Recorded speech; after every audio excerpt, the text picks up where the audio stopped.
கர்த்தராகிய இயேசு கிறிஸ்துவின் நாமம் மகிமைப்படுவதாக. இந்த வெளிப்பு ஜெபத்திலே நமக்கு பிரயோஜனமாக தெரிந்து கொள்ளப்பட்டதான வேத வசனம் அப்போஸ்தலர் நடபடிகள் 12ஆம் அதிகாரம் 5ஆம் வசனம். அப்போஸ்தலர் 12ஆம் அதிகாரம் 5ஆம் வசனம். அப்படியே பேதுரு சிறைச்சாலையிலே காக்கப்பட்டிருக்கையில் சபையார் அவனுக்காக தேவனை நோக்கி ஊக்கத்தோடு ஜெபம் பண்ணினார்கள். அப்படியே பேதுரு சிறைச்சாலையிலே காக்கப்பட்டிருக்கையில் சபையார் அவனுக்காக தேவனை நோக்கி ஊக்கத்தோடு ஜெபம் பண்ணினார்கள். சபையார் அவனுக்காக தேவனை நோக்கி ஊக்கத்தோடு ஜெபம் பண்ணினார்கள். எப்பொழுது ஜெபம் பண்றார்கள்? ராத்திரியிலே ஜெபம் பண்ணுகிறார்கள். இதே போல ஒரு வாட்ச் நைட் பிரேயர் அப்போஸ்தல காலத்திலே நடந்தது.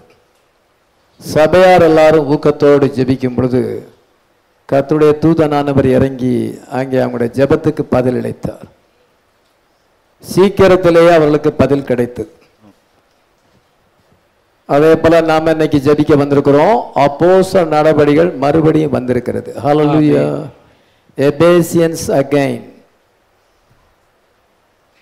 7 சபை காலங்கள் முடிந்த பின்பு நம்ம இன்னைக்கு அப்போஸ்தலர் நடபடிகள் வந்திருக்கிறது. எலியாவின் ஆவியுடைய தீர்க்கதரிசி என்ன செய்கிறார் என்றால் பிள்ளைகளுடைய இருதயங்களை அவருடைய பிதாக்களுக்கு திருப்புவார். நம்முடைய பிதாக்கள் யாரு? அப்போஸ்தலிக் ஃபாதர்ஸ், அப்போஸ்தல பிதாக்கள். நம்முடைய விசுவாசம் அப்போஸ்தல நடபடிகளுக்கு திருப்பப்பட்டிருக்குது. அதனால அப்போஸ்தல நடபடிகள் மறுபடியும் வந்திருக்கிறது. நம்ம விதமான ஒரு காலத்தில் ஜீவிக்கிறோம். அப்போஸ்தல காலத்தில் என்ன நடந்ததோ அதெல்லாமே இந்த காலத்தில் நடக்க வேண்டும். அவங்க என்ன செய்தார்களோ அதெல்லாம் நம்ம செய்யும் பொழுது ஆண்டவர் அவ்விதமான அற்புதங்களை நமக்கு தருவார். எத்தனை பேர் விசுவாசிக்கிறோம்? இங்க என்ன வாசிக்கிறோம்? 5ஆம் வசனத்தை மறுபடியும் வாசிக்கலாம். அப்படியே பேதுரு சிறைச்சாலையிலே காக்கப்பட்டிருக்கையில் சபையார் அவனுக்காக தேவனை நோக்கி ஊக்கத்தோடு ஜெபம் பண்ணினார்கள். அப்போஸ்தல கால விசுவாசிகள் பேதுருவுக்காக ஊக்கத்தோடு ஜெபம் பண்ணினார்கள். பேதுரு யூதர்களுக்கு அப்போஸ்தலனாய் இருக்கிறான். பவுல் புறஜாதிகளுக்கு அப்போஸ்தலனாய் இருக்கிறான். அதனால யூதருடைய அப்போஸ்தலன் பேதுரு. அந்த பேதுருவை ஆண்டவர் பயன்படுத்தி கொண்டு வருகிறார். ஆனால் ஏரோது விரோதமாக இருக்கிறான். முதல்ல 4 வசனங்களை வாசிக்கும் பொழுது என்ன வாசிக்கிறோம் என்றால் ஏரோது ராஜா அந்த அகிகரிப்பா ஹீரோட் அக்ரிப்பா ஃபர்ஸ்ட். அந்த ஹீரோட் அக்ரிப்பா அவன் ரொம்ப பொல்லாதவனாக இருக்கிறான். அதே சமயத்தில் அவன் பயபக்தியாகவும் இருக்கிறான், ரொம்ப பக்திமானாகவும் இருக்கிறான். தேவனுடைய ஆலயத்தை அழகுபடுத்தி அவன் கட்டி இருக்கிறான். அவன் யோதோமிய வம்சத்தை சேர்ந்தவன். அவன் யூத மார்க்கத்திலே யூதர்களுக்கு ராஜாவாக மாறிவிட்டான். அவன் தேவாலயத்து காரியத்திலேயும் ரொம்ப சின்சியராக இருக்கிறான். அதனால அவன் யூதர்களை பிரியப்படுத்த வேண்டும் என்று நினைத்தான். யூதர்கள் அப்போஸ்தலர்களை வெறுத்தார்கள். அதனால யூதர்களை பிரியப்படுத்த வேண்டும் என்று இயேசு கிறிஸ்துவின் அப்போஸ்தலனாகிய யாக்கோபை அவன் சிரச்சேதம் பண்ணினான். யாக்கோபை தலையை வெட்டி விட்டான். அது யூதர்களுக்கு ரொம்ப சந்தோஷம். அதே மாதிரி நம்ம இப்பொழுது நம்ம நாடு இந்துவத்து கொள்கையில அதிக தீவிரமாக இருக்கிறது. கவர்மெண்ட்டும் அப்படி இருக்கும் பொழுது ஒரு பாஸ்டருக்கு ஏதாவது அங்கே தீவிரவாதிகள் இந்து தீவிரவாதிகள் ஏதாவது செஞ்சா அவனுக்கு சந்தோஷம். ஒரு சபையை அடிச்சு நொறுக்குனா அவங்களுக்கு சந்தோஷம். யாரு? இந்து தீவிரவாதிகள். எல்லாரும் இந்துக்கள் எல்லாரும் அப்படி கிடையாது, தீவிரவாதிகள். அதனால பாருங்க, அதே போலதான் அங்க என்னன்னா இது ஸ்கியூஸ் டைம். அங்க யூதர்கள் கிறிஸ்தவர்களை வெறுத்ததினாலே அப்போஸ்தலர்களுக்கு தீங்கு செய்தால் அல்லது அந்த சபைக்கு தீங்கு செய்தால் யூதர்களுக்கு ரொம்ப சந்தோஷம். உங்களை கொலை செய்கிறவன் தான் தேவனுக்கு தொண்டு செய்கிறேன் என்று நினைக்கும் காலம் வரும் என்று இயேசு கிறிஸ்து யோவான் 16:2 சொல்லியிருக்கிறார். அதனால அவ்விதமான ஒரு சூழ்நிலை வரும்னு ஆண்டவர் சொன்னார். அதே போல யூதர்கள் விரோதிகளாக இருந்தார்கள், கிறிஸ்தவ மார்க்கத்துக்கு விரோதிகளாக இருந்தார்கள். அதனால அப்போஸ்தலர்களை அவர்கள் கொலை செய்கிறார்கள் என்று கேள்விப்படும் பொழுது அந்த யூதர்களுக்கு சந்தோஷம். ஏரோது யூதர்களை பிரியப்படுத்த பார்க்கிறான். ஏரோது சாத்தானுக்கு அடையாளமாக இருக்கிறான். அவன் யூதர்களை பிரியப்படுத்த மனதாயிருந்து இப்போ அப்போஸ்தலனாகிய பேதுருவையும் அவன் பிடித்து சிறைச்சாலையிலே கொண்டு வருகிறான். அப்பொழுது வந்து புளிப்பில்லாத அப்ப பண்டிகையாக இருக்கிறது. அந்த யூதர்கள் உலகம் எங்கிலிருந்து வந்திருக்கிறார்கள். அந்த நேரத்தில் வந்து இதை பேதுருவை கொண்டு வந்து அவனை கோர்ட்டில் கொண்டு நிறுத்தி அவனுக்கு விரோதமாக குற்றச்சாட்டுகளை கொண்டு வந்து அவனை கொலை செய்தால் எல்லாருமே சந்தோஷப்படுவாங்க அப்படின்னு நினைக்கிறோம். அதுக்காக அவனை வந்து இதை அரெஸ்ட் பண்ணி இப்பொழுது சிறைச்சாலையில் வைத்திருக்கும் பொழுது பேதுரு வந்து 2 சேவர்கள் நடுவிலே தூங்கி கொண்டிருக்கிறான். அவன் கண்டம் செல்ல இருக்கிறான். அவன் வந்து மரண தண்டனை அவனுக்கு கொடுக்கப்பட்டிருக்கிறது. அதனால 2 சேவர்கள் இந்த பக்கத்தில் ஒருத்தனா அந்த பக்கத்தில் ஒரு சேவகன் இருக்காங்க. சங்கிலி போடப்பட்டிருக்கிறது. அவன் சங்கிலி போடப்பட்டு 2 அங்கே போச்சவர்கள் மத்தியிலே அவன் தூங்கி கொண்டிருக்கிறான் என்று எழுதியிருக்கு. அவனுக்கு அவ்வளோ கடுங்காவல் அங்கே வெளிக்கப்பட்டிருக்கிறது.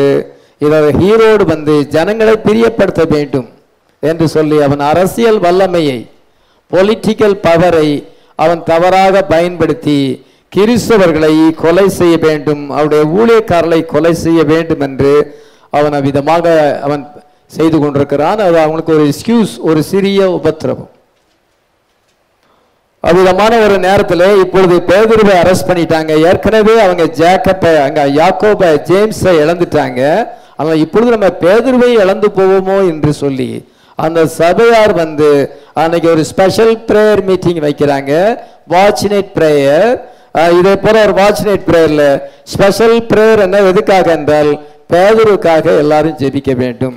பேதுருவை வந்து கர்த்தர் விடுதலையாக்க வேண்டும், உடனடியாக விடுதலையாக்க வேண்டும். ஏரோதுடைய முயற்சி தோல்வி அடைய வேண்டும், யூதர்கள் வெட்கப்பட வேண்டும், கர்த்தருடைய நாமம் மகிமைப்பட வேண்டும், பேதுரு வார்த்தையை கொண்டு சொல்ல வேண்டும், இன்னும் அதிக நாட்கள் அவன் ஊழியம் செய்ய வேண்டும் என்று விதமான ஜெப குறிப்புகள் கொடுக்கப்பட்டு எல்லாரும் பீட்டருக்காக ஊக்கத்தோடு ஜெபிக்கிறார்கள். Peter therefore was kept in prison. இப்பொழுது பேதுரு வந்து சிறைச்சாலையில் இருக்கிறான். but prayer was made without ceasing. ஜெபமானது இடைவிடாமல் சென்று கொண்டிருக்கிறது. இங்க ஊக்கத்தோடு ஜெபிச்சாங்கன்னு தமிழ் பைபிள்ல இருக்குது. ஆங்கில பைபிள்ல prayer was made without ceasing. ஜெபம் இடைவிடாமல் ஜெபம் பண்ணுகிறார்கள். of the church and to for him. இத சபையார் எல்லாரும் அவனுக்காக ஜெபிக்கிறார்கள். ஆமென் ஆமென். கர்த்தர் ஜெபத்தை கேட்கிறார். எத்தனை விசுவாசம்? இந்த விசுவாசமானது நம்மளை விட்டு போகக்கூடாது. ஒருவேளை நம்ம ஜெபமானது அதுக்கு உடனடியான பதில் கிடைக்கவில்லை என்றாலும் கர்த்தர் ஜெபத்தை கேட்கிறார் என்று விசுவாசிக்க வேண்டும். சொல்லுகிறார், இன்றைக்கு நான் ஜெபம் பண்ணி 50 பேருக்கு ஜெபம் பண்ணி 50 பேரும் செத்து போனா கூட நான் என்ன சொல்வேன்னா இயேசு சுகம் அளிக்கிறாருன்னு சொல்லுவேன். அப்படி அவர் சொல்றார். அதாவது இயேசு சுகம் அளிக்கிறாருங்கிறது உண்மை. ஆனால் நம்ம வாழ்க்கையில் அது நடக்கல, நம்ம ஊழியத்தில் அது நடக்கல. ஆனா வந்து ஊழியத்தில் நடக்காட்டாலும் இயேசு சுகம் அளிக்கிறாருங்க வார்த்தை உண்மை. அதுதான் அவருடைய கருத்து. அதுதான். அதே போல ஒருவேளை வந்து உங்களுக்கு ஒருவேளை சில காரியங்கள் நீங்க ஜெபிச்ச காரியங்கள் கிடைக்காட்டாலும் இயேசு ஜெபத்தை கேட்கிறாருன்னு தான் சொல்லணும். Hallelujah. Jesus always answers prayer. Hallelujah. அத மட்டும் அந்த இருதயத்துல இருந்து அது போகக்கூடாது. எனக்கு என்ன நடக்கல என்னன்னு எனக்கு தெரியல அது. ஆனா இயேசு ஜெபம் அளிக்கிறார், இயேசு ஜெபத்தை கேட்கிறார். ஹல்லேலூயா. அவங்க ஜெபம் பண்றாங்க, அவங்களுக்கு நடக்குது. ஆனா எனக்கு ஏன் நடக்கல? ஏதோ காரியம் இருக்குது, ஆண்டவருடைய தீர்மானம் என்னன்னு எனக்கு தெரியல. ஆனாலும் இயேசு ஜெபத்தை கேட்கிறார், என் ஜெபம் வீணா போவார். இது வந்து நம்முடைய அடிப்படை விசுவாசம். சிலருக்கு அடிப்படை விசுவாசம் கூட இல்லை. அதனால அவங்க ஆண்டவர் மேல மனசாவப்படுவதும் தேவையில்லாம வந்து புலம்பி கொண்டிருப்பாங்க. அவனுக்கு அடிப்படை விசுவாசம் இல்லை. அடிப்படை விசுவாசம் என்னவென்றால் Jesus always answers prayer. Hallelujah. God answers in his own time. அவர் தம்முடைய சொந்த நேரத்தின்படி பதில் அளிக்கிறார். சொல்லுகிறார், and thy seed shall possess the gate of his enemies. 61 வருஷம் 2 மாசம் 12ஆம் தேதி கொடுத்த செய்தி. உன்னுடைய சந்ததியார் சத்துருக்களின் வாசலை சுதந்திரித்துக் கொள்வார்கள் என்ற செய்தியில விதமாய் சொல்லுகிறார், I believe God hears prayer. தேவன் வந்து ஜெபத்துக்கு பதில் அளிக்கிறார். God don't always have to answer prayer right then. நம்ம ஜெபிச்ச உடனேயே அவர் எப்பொழுதுமே பதில் நமக்கு தருவார் என்று சொல்ல முடியாது. பட் என்ன சொன்னால் God answer his own time. அவர் அவருடைய நேரத்தின்படி நமக்கு பதில் கொடுப்பார். ஹல்லேலூயா. ஜெபிச்ச உடனே கிடைக்குமா? கிடைக்கும். ஆனா எல்லா நேரத்திலையும் அப்படி கிடைக்காது. சில நேரங்கள்ல அவருடைய ஓன் டைம் படி அவர் தருவார். அவருக்கு ஒரு வேலை வரணும். என் வேலை இன்னும் வரலன்னு ஆண்டவர் மரியாள்கிட்ட சொன்னார். அவருடைய வேலையின்படி அவர் பதில் கொடுக்கிறார். இஃப் யூ ஆஸ்க் ஹிம், நீங்கள் அவரிடத்தில் கேட்டால் and believe him, அவரை விசுவாசித்தால், then he will answer in his own time. அவர் தம்முடைய சொந்த நேரத்தின்படி அவருடைய வேலையின்படி நமக்கு பதில் அளிப்பார். ஹல்லேலூயா. ஆனால் God always answers prayer. இதை மட்டும் நம்ம நம்முடைய மனசுல இருந்து அது போகக்கூடாது. வாழ்நாள் முழுசும் என்ன அறிக்கை பண்ணனா ஆண்டவர் ஜெபத்தை கேட்கிறார். ஹல்லேலூயா. இல்ல உங்களுக்கு அது நடக்கலையே இது நடக்கலையே உங்க வாழ்க்கையில் எப்படி இருக்குது, அது எப்படி இருக்குதோ அதை பற்றி இல்லை. ஆனா என்னுடைய விசுவாசம் என்னன்னா கர்த்தர் ஜெபத்தை கேட்கிறார். ஹல்லேலூயா. அவருடைய வேலையின்படி எனக்கு பதில் தருவார். என்னுடைய ஜெபம் வீணாக போகாது. இதை அடிப்படை உபதேசமா நீங்க வச்சுக்கிடணும். அப்படி அடிப்படை உபதேசமா உங்க மனசுல அந்த நம்பிக்கை இல்லைன்னா நீங்க ஜெபிச்சு பிரயோஜனம் இல்லை. God always answers prayer. என்ன காரியமா இருந்தாலும், அது என்ன ப்ராப்ளமா இருந்தாலும் நீங்க ஜெபம் பண்ணி அனுபவத்தை பெறுங்க. கர்த்தர் ஜெபத்தை கேட்கிறார் என்பதற்கு நீங்க சாட்சியை பெறுங்க, நீங்க ஒரு எக்ஸ்பீரியன்ஸை பெறுங்க. அதுதான் இந்த சபையில சால்வேஷன் இருக்கணும்னு நான் ஜெபிக்கிறேன். சால்வேஷன் ரொம்ப முக்கியம். உங்க பையன் கீழ்ப்படியாம போனான்னா அவனுக்கு சால்வேஷன் இல்லை. அவன் தாடி வளர்த்தி கொண்டு கெட்ட பிள்ளைய அவன் ஜீவித்து பேட் ஃப்ரெண்ட்ஸோட அவன் ஐக்கியம் வைத்து ஒழுங்கா வேலை பார்க்காம அவன் வாழ்நாளை வீணாக்குறான்னா அவனுக்கு சால்வேஷன் இல்லை. அது ரொம்ப அவசியமானது. நம்ம சபையில சால்வேஷன் இருக்கணும். எல்லாருக்கும் சால்வேஷன் இருக்கணும். எல்லாருக்கும் பரிசுத்தாவின் அபிஷேகம் வேணும். நம்ம ஆவிக்குரியவர்களாக தேவனுடைய வார்த்தையில நமக்கு நாட்டம் வேணும். நம்ம கர்த்தருக்கு பிரியமா ஜீவிக்க வேண்டும் என்று அந்த வாஞ்சை வேணும். வெளிப்பாட்டை அறிந்து கொள்ள வேண்டும் என்று வாஞ்சை வேணும். அப்பதான் உங்களுக்கு ஹோலி கோஸ்ட் இருக்குன்னு அர்த்தம். எல்லாரும் ஹோலி கோஸ்ட் பெற வேண்டியது அவசியமா இருக்கிறது. நம்ம சபையில அந்த அனாயிட்டிங் எப்பவும் வேணும். நம்முடைய சபையில ஹீலிங் வேணும், சுகமாக்குதல் வேண்டும். சுகம் நமக்கு ரொம்ப அவசியம். அதனால எல்லாருக்கும் சிறு பிள்ளைகள் முதற்கொண்டு பெரியவர்கள் இந்த ஹீலிங் இந்த சபையில இருக்க வேண்டும். இந்த சபையில ப்ராஸ்பெரிட்டி இருக்க வேண்டும். யாருமே கடன்காரங்களாக பண கஷ்டத்தில் இருக்கக்கூடாது. ஆண்டவர் யெகோவாயிராக இருக்கிறார். அவர் நம்முடைய வருமானத்தை ஆசீர்வதிக்கிறவராக இருக்கிறார். எல்லாருக்கும் ப்ராஸ்பெரிட்டி அவசியம், சமாதானம் அவசியம். நம்ம மனசுல சமாதானம் அவசியம், நம்முடைய வீட்டில் சமாதானம் அவசியம், இந்த சபையில சமாதானம் அவசியம். நம்ம சந்தோஷம் வேணும், துக்க முகத்தோடு இருக்கக்கூடாது. எப்பொழுதும் நம்ம கர்த்தருக்குள் சந்தோஷமா இருக்க வேண்டும். ஹல்லேலூயா. ஏதோ இதை மாதிரி ஒரு பிளஸ்ஸிங் எல்லாம் ஆண்டவர் சம்பாதிச்சிருக்கிறார். இந்த சபையில் அதெல்லாம் இருக்கணும். நான் அப்படிதான் ஜெபிக்கிறேன். இந்த சபையில் அந்த ஆசீர்வாதங்கள் இருக்கணும். இது ஜீவனுள்ள சபையா இருக்க வேண்டும். கர்த்தரால் ஆசீர்வதிக்கப்பட்ட சபையா இருக்க வேண்டும். ஆமென். இங்க ஜெபம் இருக்க வேண்டும். இங்க என்ன செய்ய வேண்டும் என்றால் தேவனுடைய வெளிப்பாடு, வார்த்தையின் வெளிப்பாடு இருக்க வேண்டும். இங்க மேரேஜ் நடந்துகிட்டே இருக்கணும். இங்க மேரேஜ் ஆனவங்களுக்கு குழந்தை பிறந்துகிட்டே இருக்கணும். அதனால சைல்டு பேர்த் வேணும், மேரேஜ் வேணும், எல்லாமே இந்த சபையில இருக்கணும் தான் நான் ஜெபம் பண்ணிக்கிட்டு இருக்கிறேன். அது ஒருவேளை சிலருக்கு காலதாமதம் ஆகலாம். இது ஆனாலும் கூட இயேசு கிறிஸ்து எல்லாமே தருகிறார். ஹல்லேலூயா. இந்த பிளஸிங் எல்லாமே தருகிறார். எத்தனை பேர் விசுவாசிக்கிறோம்? யாரும் நம்மளை மேற்கொள்ள கூடாது. எந்த விதமான காரியங்களும் நம்ம மேற்கொள்ள கூடாது. நம்ம விடுதலையோடு கூட கர்த்தருக்கு ஆராதனை செய்ய வேண்டும். ஆமென். இதுதான் நம்ம எதிர்பார்க்கிற காரியம். இந்த சபை அப்படிதான் இருக்கணும். எங்களுக்கு பெரிய டாக்டரின் தெரியும், நாங்க அப்படி இப்படி, அதெல்லாம் பிரயோஜனம் கிடையாது. அதெல்லாம் காரியத்துக்கு உதவாது. நாங்க தீர்க்கதரிசியை விசுவாசிக்கிறோம், நாங்க சீல்ஸ், இதெல்லாம் பிரயோஜனப்படாது. உன் வாழ்க்கையில இயேசு என்ன செய்கிறார்? ஏன்டா கடந்த நாள்ல ஒரு சகோதரன் என்ன செய்யறார் என்றால், நீங்க 7 வருஷமா 3 வருஷமா, அதான் பிரசங்கத்தை கேட்கும் பொழுது விளக்கமா சொல்லியிருக்கேன். அதை பத்தி ஏன் கவலைப்படுறீங்க? நீ முதல்ல ரேப்சர்ல போறதான முக்கியம். அதுக்கு பிறகு என்ன நடந்தா உங்களுக்கு என்ன? முதல்ல ரேப்சர்ல போறதுக்கு ஆயத்தப்படுங்க. இதுதான் நம்ம செய்தியில இருக்கவங்க எல்லாம் கொஸ்டின் கேட்டுக்கிட்டே இருப்பாங்க. எதுக்கு எடுத்தாலும் கொஸ்டின் கேட்கறது. இவங்க கொஸ்டின் கேட்கறதும் அவங்க பதில் சொல்றதும், இந்த கொஸ்டின் ஆன்சர்லாம் நம்மகிட்ட வேண்டிய அவசியமே இல்லை. வாழ்க்கையில சாதிக்க வேண்டும், நல்லா வாழ்ந்து காமிக்க வேண்டும், ஆசீர்வாதமா வாழ்ந்து காமிக்கணும், ராப்சர்ல போய் காமிக்கணும். அதுதான் காரியத்துக்கு உதவுமே ஒழிய சும்மா கேள்வி கேட்டுக்கிட்டு தர்க்கம் பண்றது, அது என்ன இது என்ன, இதெல்லாம் இங்க தேவையில்லை. அப்படியாப்பட்ட கேள்வி கேட்கறவங்க ஆவியில முன்னேற மாட்டாங்க. நமக்கு கேள்வியே கிடையாது, நம்ம தேவனுடைய வார்த்தையை விசுவாசிக்கிறோம். ஹல்லேலூயா. No question. எல்லாம் தேவனுடைய வார்த்தை நம்ம வந்து பிலீவ் பண்ண, just believe the word. Hallelujah. Don't ask question. அதனால அருமையால நம்ம எதை கேள்வி கேட்க கூடாது. அந்த அவ வந்து சர்ப்பமானது கேள்வி கேட்க வச்சது ஏவாள. அது கேள்வி கேட்டு தான் அவ கெட்டு போயிட்டா. கேள்வி கேட்டாலே கெட்டு போயிடுவாங்க. நம்ம வந்து பிரசங்கத்தை கேட்டு விசுவாசித்தோம்னா நம்ம முன்னேறலாம்.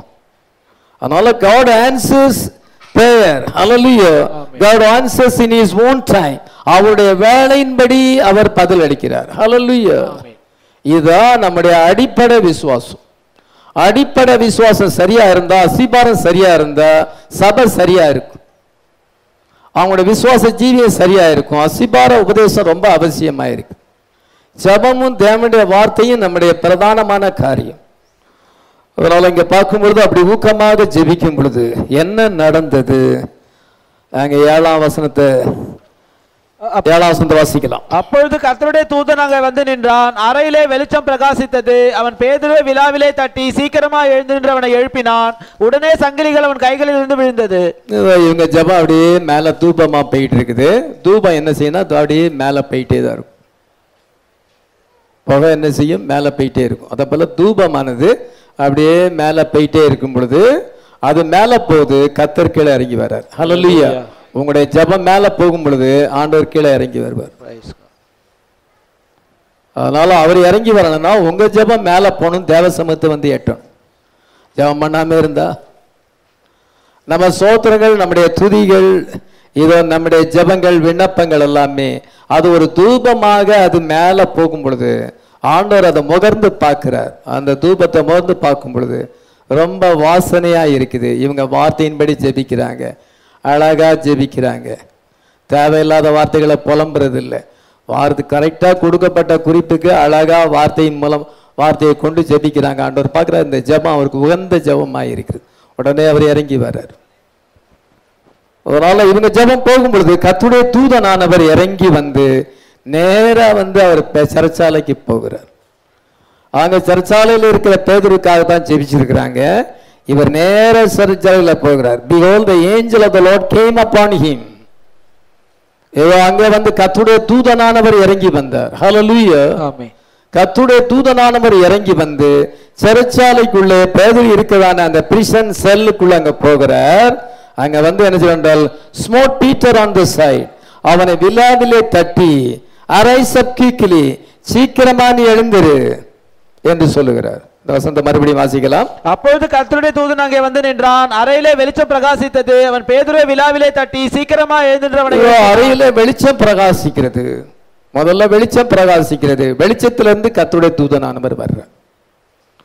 அதனால இதுல இருந்து நம்ம என்ன தெரிகிறோம் என்றால், God is light. Hallelujah. இயேசு வெளிச்சமாக இருக்கிறார். நான் உலகத்துக்கு வெளிச்சமாக இருக்கிறேன்னு சொன்னார். பில்லர் ஆஃப் ஃபயர், அது அக்கினி ஸ்தம்பமாக இருக்கிறது. இது ஒரு பரலோகத்தில் இருக்கிற ஒரு சாதாரண தூதன் கிடையாது. இது வந்து God came down in the form of an angel. Hallelujah. தேவன் வந்து வெளிச்சமாக இருக்கிறார். அவர் ஒரு ஏஞ்சலுக்கு அந்த பாடியில அங்க வருகிறார். ஒரு ஆவிக்குரிய ஒரு சரீரத்திலே ஒரு தூதனாக அங்கே தோன்றுகிறார். அதனால இது பரலோகத்தில் இருக்க சாதாரண தூதர் அல்ல. பரிசுத்தர் பரிசுத்தர் என்று சொல்லிக் கொண்டு இருக்கிற அந்த தூதர்கள் அல்ல, தேவனே ஒரு தூதனாக வருகிறார். ஆமென். ஆமென். The angel of the Lord came upon him. Light shined in the prison. He smote Peter on the side and raised him up, saying, Arise up quickly, நீ சீக்கிரமா எழுந்திரு. உடனே என்ன செய்தால், சங்கிலிகள் அவன் கையில் இருந்து விழுந்தது. And his chains fell off from his hands. பாத்தீங்களா, ஜெபத்துக்கு எவ்வளவு வல்லமை இருக்கு. ஆமென். இவங்க ஜெபம் மேல போகும் பொழுது கர்த்தருடைய தூதனானவர் இறங்கி வருகிறார். பேதுருவை வந்து அங்க அறையில வெளிச்சம் பிரகாசித்தது. வெளிச்சத்திலிருந்து கர்த்தருடைய தூதனானவர் வருகிறார். பேதுருவை வந்து சீக்கிரமா எழுந்திரு என்று சொன்னோன்னு அவன் எழுந்திருக்கிறான். ஆட்டோமேட்டிக்கா இரும்பு சங்கிலி போட்டிருக்கிறது, அது அப்படியே கீழே விழுது. கட்டுகள் கலருகிறது. ஹல்லேலூயா. அதன் பின்பு என்ன என்றால் அவன் என்ன நினைக்கிறான் என்றால் ஒரு சொப்பனம் காண்கிறோம், அது ஒரு தரிசனம் காண்கிறோம் என்று நினைக்கிறான். ஆனால் அங்கே கர்த்தருடைய தூதனானவர் வந்திருக்கிறார், நிஜமாகவே நடக்கிறது. ஆமென், ஆமென். இன்றைக்கு நம்ம என்ன விசுவாசிக்கிறோம்? கர்த்தருடைய தூதனானவர் இறங்கி வந்திருக்கிறார். எத்தனை பேர் விசுவாசிக்கிறோம்? எல்லாருக்கும் அடிக்கடி பிரசங்கம் பண்றது, நான் 7 சீல் தான் பிரசங்கம் பண்ணிட்டு இருக்கிறேன். 7 சீல் திறக்கப்படலை அப்படின்னு பெங்களூர்ல வந்து ஜான் ஒரு போதகர் வந்து 7 சீல் திறக்கப்படலன்னு பொசமே அடிச்சிட்டாரு. இப்போ அதுல இருந்து கொஞ்சம் பேர் விலகி வந்து நம்ம மெசேஜை கேட்டு உங்க பிரசங்கத்தை கேட்டேன், இப்போ எனக்கு தெளிவாயிற்று. 7ஆம் முத்திரை திறக்கப்பட்டிருக்கிறது. ஹல்லேலூயா. ஏதோ ஒரு 30 பேர் அங்க பிலீவ் பண்றாங்க, மெசேஜை கேட்கிறாங்க. இது என்ன சொன்னா அவங்க வந்து 7ஆம் முத்திரை திறக்கப்படலைன்னு சொல்லி இங்கேயும் அப்படி குரூப் இருக்கு. இங்கேயும் இப்போ ஒரு பெரிய சபையில் 7ஆம் முத்திரை திறக்கப்படலன்னு சொல்றாங்க. நிறைய பேருக்கு அது ஒன்றும் சீக்ரெட் தெரியல. அல்ல 7ஆம் முத்திரை it is a coming of the Lord. ஹல்லேலூயா. கர்த்தர் இறங்கி வருகிறார், பலமுள்ள தூதனாக இறங்கி வந்திருக்கிறார், இப்பொழுது நம்ம மத்தியிலே இருக்கிறார். எத்தனை பேர் விசுவாசிக்கிறோம்? 1963 இருந்து இப்பொழுது நம்ம மத்தியிலே இருக்கிறார். மணவாட்டியை மேலே கொண்டு சொல்வது அவருடைய பொறுப்பாக இருக்கிறது. அவர் எப்படி இருக்கிறார்? ஒரு அனாயிண்டிங்கா இருக்கிறார். ஹல்லேலூயா. உங்களை என்னை அனாயிண்ட் பண்ணுகிறார். அவர் வந்து ஹோலி ஸ்பிரிட் அனாயிண்டிங்கா இருக்கிறார். நமக்கு ஒரு அனாயிண்டிங் தந்து வார்த்தைக்காக ஜீவிக்க, வார்த்தையை சொல்லுவதற்கு அந்த அனாயிண்டிங் நமக்கு கொடுக்கப்படுது. ஆமென். வேர்டை நமக்கு ஓபன் பண்ணுகிறார். Mysteries revealed, your name is called from the lamb's book of life. Hallelujah. அந்த கர்த்தருடைய தூதனான நம்ம மத்தியில இருந்து நிறைய காரியங்களை செய்கிறார், நிறைய காரியங்களை செய்கிறார். அப்போஸ்தலர் நடபடிகள் முழுசும் நீங்க அதை வாசிக்க முடியும். ஏஞ்சலிக் மினிஸ்ட்ரி இப்பொழுது இருக்கிறது. ஆமென். அதனால கர்த்தர் இறங்கி வருகிறார். பின்பு பலமுள்ள வேறொரு தூதன் வானத்திலிருந்து இறங்கி வர கண்டேன். மேகம் அவனை சூழ்ந்திருந்தது. அதான் அந்த மேகம் 7ஆம் முத்திரை. அவன் சிரசின் மேல் வானவில் இருந்தது. அவனுடைய முகம் சூரியனை போலவும் கால்கள் அக்னி சம்பங்களை போலவும் இருந்தது என்று 10ஆம் அதிகாரம் 1ஆம் வசனம். திறக்கப்பட்ட சிறு புஸ்தகம் அவன் கையில் இருந்தது. தன் வலது பாதத்தை சமுத்திரத்தின் மேலும் தன் இடது பாதத்தை பூமி மேலும் வச்சு சிங்கம் கர்ச்சிப்பது போல மகா சத்தமாய் ஆர்ப்பணித்தான். அப்பொழுது 7 இடிகளும் தங்கள் சத்தங்களை முழங்கின. 7 இடிகளும் தங்கள் சத்தங்களை முழங்கும் பொழுது எழுத வேண்டும் என்றிருந்தேன். அப்பொழுது 7 இடிகள் சொன்னவளை எழுதாதபடி முத்திரை போடு என்று வானத்திலிருந்து உண்டான ஒரு சத்தத்தை கேட்டேன். அப்படி என்று நம்ம வெளிப்படுத்தல் 10ஆம் அதிகாரத்தில் நம்ம வாசிக்கிறோம். அவர் இறங்கி வந்திருக்கிறார், ஓப்பன் புக்கோடு இறங்கி வந்திருக்கிறார், டைட்டில் டீட் உங்களுக்கு தருகிறார். எத்தனையோ பிரசங்கம் பண்ணியிருக்கிறேன். இப்பொழுது 7 இடிகள் சத்தங்களை முழங்கின. வெளிப்பாடுகள் இப்பொழுது வந்து கொண்டே இருக்கு. ஆமென், ஆமென். அதனால இப்பொழுது புக் ஓபன் ஆகிறது. ஒவ்வொரு புக்கும் ஓபன் ஆகி கொண்டே இருக்கிறது. Mysteries revealed. நம்ம வந்து அந்த ரகசியங்களோடு நம்ம இணைத்துக் கொள்கிறோம். நமக்கு வந்து ஏஜ் ஆஃப் ஐடென்டிபிகேஷன் வந்திருக்கிறது. ஹல்லேலூயா. இன்விசிபிள் யூனியன் வந்திருக்கிறது. யுனைட்டிங் டைம் வந்திருக்கிறது. ஆமென், ஆமென். நம்ம சத்துருடைய தலையை நசுக்க வேண்டும், சர்ப்பத்தின் தலையை நம்ம நசுக்க வேண்டும். அதனால சர்ப்பத்தின் தலையை நம்ம நசுக்கி நம்ம ஏடனுக்குள்ள பிரவேசிக்க வேண்டிய நேரம். ஹல்லேலூயா. The whole purpose was to bring Eve into your rightful position. Amen. ஏவாளை தன்னுடைய சரியான ஸ்தானத்துக்கு கொண்டு வர வேண்டும். இந்த ஹோல் பர்பஸ் என்னவென்றால் ஏவாளை அவளுடைய சரியான ஸ்தானத்துக்கு, அவள் விழுந்து போனால் அவனுடைய ரைட்ஃபுல் பொசிஷன், அவருடைய சரியான ஸ்தானத்துக்கு கொண்டு வர சபையை வந்து அந்த சரியான ஸ்தானத்துக்கு கொண்டு வர வேண்டும் என்பதுதான் ஹோல் பர்பஸ். இந்த சபையை அப்படியே ஆண்டவர் அப்படியே கொண்டு வர்றார், ரைட்ஃபுல் பொசிஷன் கொண்டு வர. ஃபாலன் நேச்சர்ல இருந்து ஈவ வந்து ரைட்ஃபுல் பொசிஷன் வரும் பொழுது நம்ம கார்டன் ஆஃப் ஏடனுக்குள்ள பிரவேசிப்போம். ஹல்லேலூயா. ஹோல் பர்பஸ் அதுதான். சர்ப்பமானது அவளை வஞ்சித்தது. இன்னைக்கு நம்ம சர்ப்பத்தின் தலையை நசுக்குறோம். ஒரு மேல விதமான ஒரு மைட்டி ஏஞ்சல் வந்து நமக்கு உதவி செய்கிறார். ஆமென். எவ்வளவு காரியங்கள் இருக்கு. அல்ல மைட்டி ஏஞ்சல் அங்க வரும் பொழுது என்னென்ன காரியங்கள்லாம் நடந்ததுன்னு பார்க்கும் பொழுது ரொம்ப காரியங்கள் நடந்திருக்கு. பைபிள் முழுசும் ஏஞ்சலிக் மினிஸ்ட்ரி பற்றி எழுதியிருக்கு. நிறைய பேட்டர்ன்ஸ் இருக்கிறது, நிறைய உதாரணங்கள் இருக்கிறது. நீங்க அதை கொஞ்சம் நம்ம பார்த்தீங்கன்னா யாக்கோபு வந்து அவன் ஜெபிக்கும் பொழுது கர்த்தருடைய தூதனானவர் இறங்கி வந்தார். ஹல்லேலூயா. ஆமென். ராத்திரி முழுவதும் அவன் ஜெபிக்கிறான். கடைசியா என்ன சொல்லுறான்? நீர் என்னை ஆசீர்வதித்தால் ஒழிய நான் உம்மை போக விட மாட்டேன்.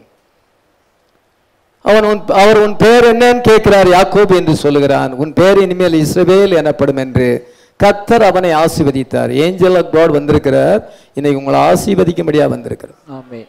அல்லேலூயா. ஆமென். நீங்க அவரோடு கூட மல்யுத்தம் செய்ய வேண்டும், போராட வேண்டும், ஜெபத்துல போராட வேண்டும். நீங்க ஜெபத்துல போராடும் பொழுது அவர் உங்களை கடைசியா ஆசீர்வதிச்சிருவார். ஆமென். ஆமென். அதை ஆதியாகமம் 32:24 வாசிக்கிறோம். வசனம் வாசிக்க நேரம் கிடையாது, அதனால நீங்க வசனத்தை குறிச்சு வச்சுக்கிடலாம். மனோவா வைஃபை நம்ம வேதத்துல வாசிக்கும் பொழுது அவளுக்கு பிள்ளை இல்லை, அதிக காலமாக பிள்ளை இல்லை. அவளை ரொம்ப நாளா ஜெபம் பண்ணி கொண்டிருக்கலாம், அதிக வருஷமாக அவள் ஜெபித்துக் கொண்டிருக்கலாம். இப்பொழுது அவள் வயல்ல இருக்கும் பொழுது கர்த்தருடைய தூதனானவர் அங்கே இறங்கி வருகிறார். அல்லேலூயா. நியாயாதிபதிகள் 13:2-3 நம்ம வாசிக்கும் பொழுது 3ஆம் வசனத்துல கர்த்தருடைய தூதனானவர் அந்த ஸ்திரீக்கு தரிசனமானார். The angel of the Lord appeared unto woman. அப்பொழுது அவர் என்ன சொல்லுகிறார் என்றால், இதோ நீ கர்ப்பவதியாகி ஒரு குமாரனை பெறுவாய். ஹல்லேலூயா. அவன் நசரேயனாக இருப்பான் என்று அங்கே சொல்லப்பட்டது. அதனால சைல்டு பேர்த் வருது. கர்த்தருடைய தூதனார் எதுக்கு இறங்கி வந்தார்? அவளுக்கு ஒரு குமாரனை கொடுப்பதற்காக. இன்னைக்கு குழந்தை இல்லைன்னு ஜெபிக்கிறீங்களா? உங்களுக்கு குமாரனை கொடுப்பதற்காக இன்னைக்கு கர்த்தருடைய தூதன், அதே கர்த்தருடைய தூதனார் தான் இறங்கி வர்றார். அவர் யார்? Jesus Christ. அல்லேலூயா. அவர் மைட்டி ஏஞ்சலாக இறங்கி வந்திருக்கார். எதற்கு? நம்முடைய சபையில யார் யார் கர்ப்பத்தின் கனிக்காக ஜெபிக்கிறாங்களோ அவங்களுக்கு கொடுப்பதற்காக. நீங்க அதை விசுவாசிக்கணும், அறிக்கை செய்யணும், என்ன நடக்குதுன்னு பாருங்க. God's word true.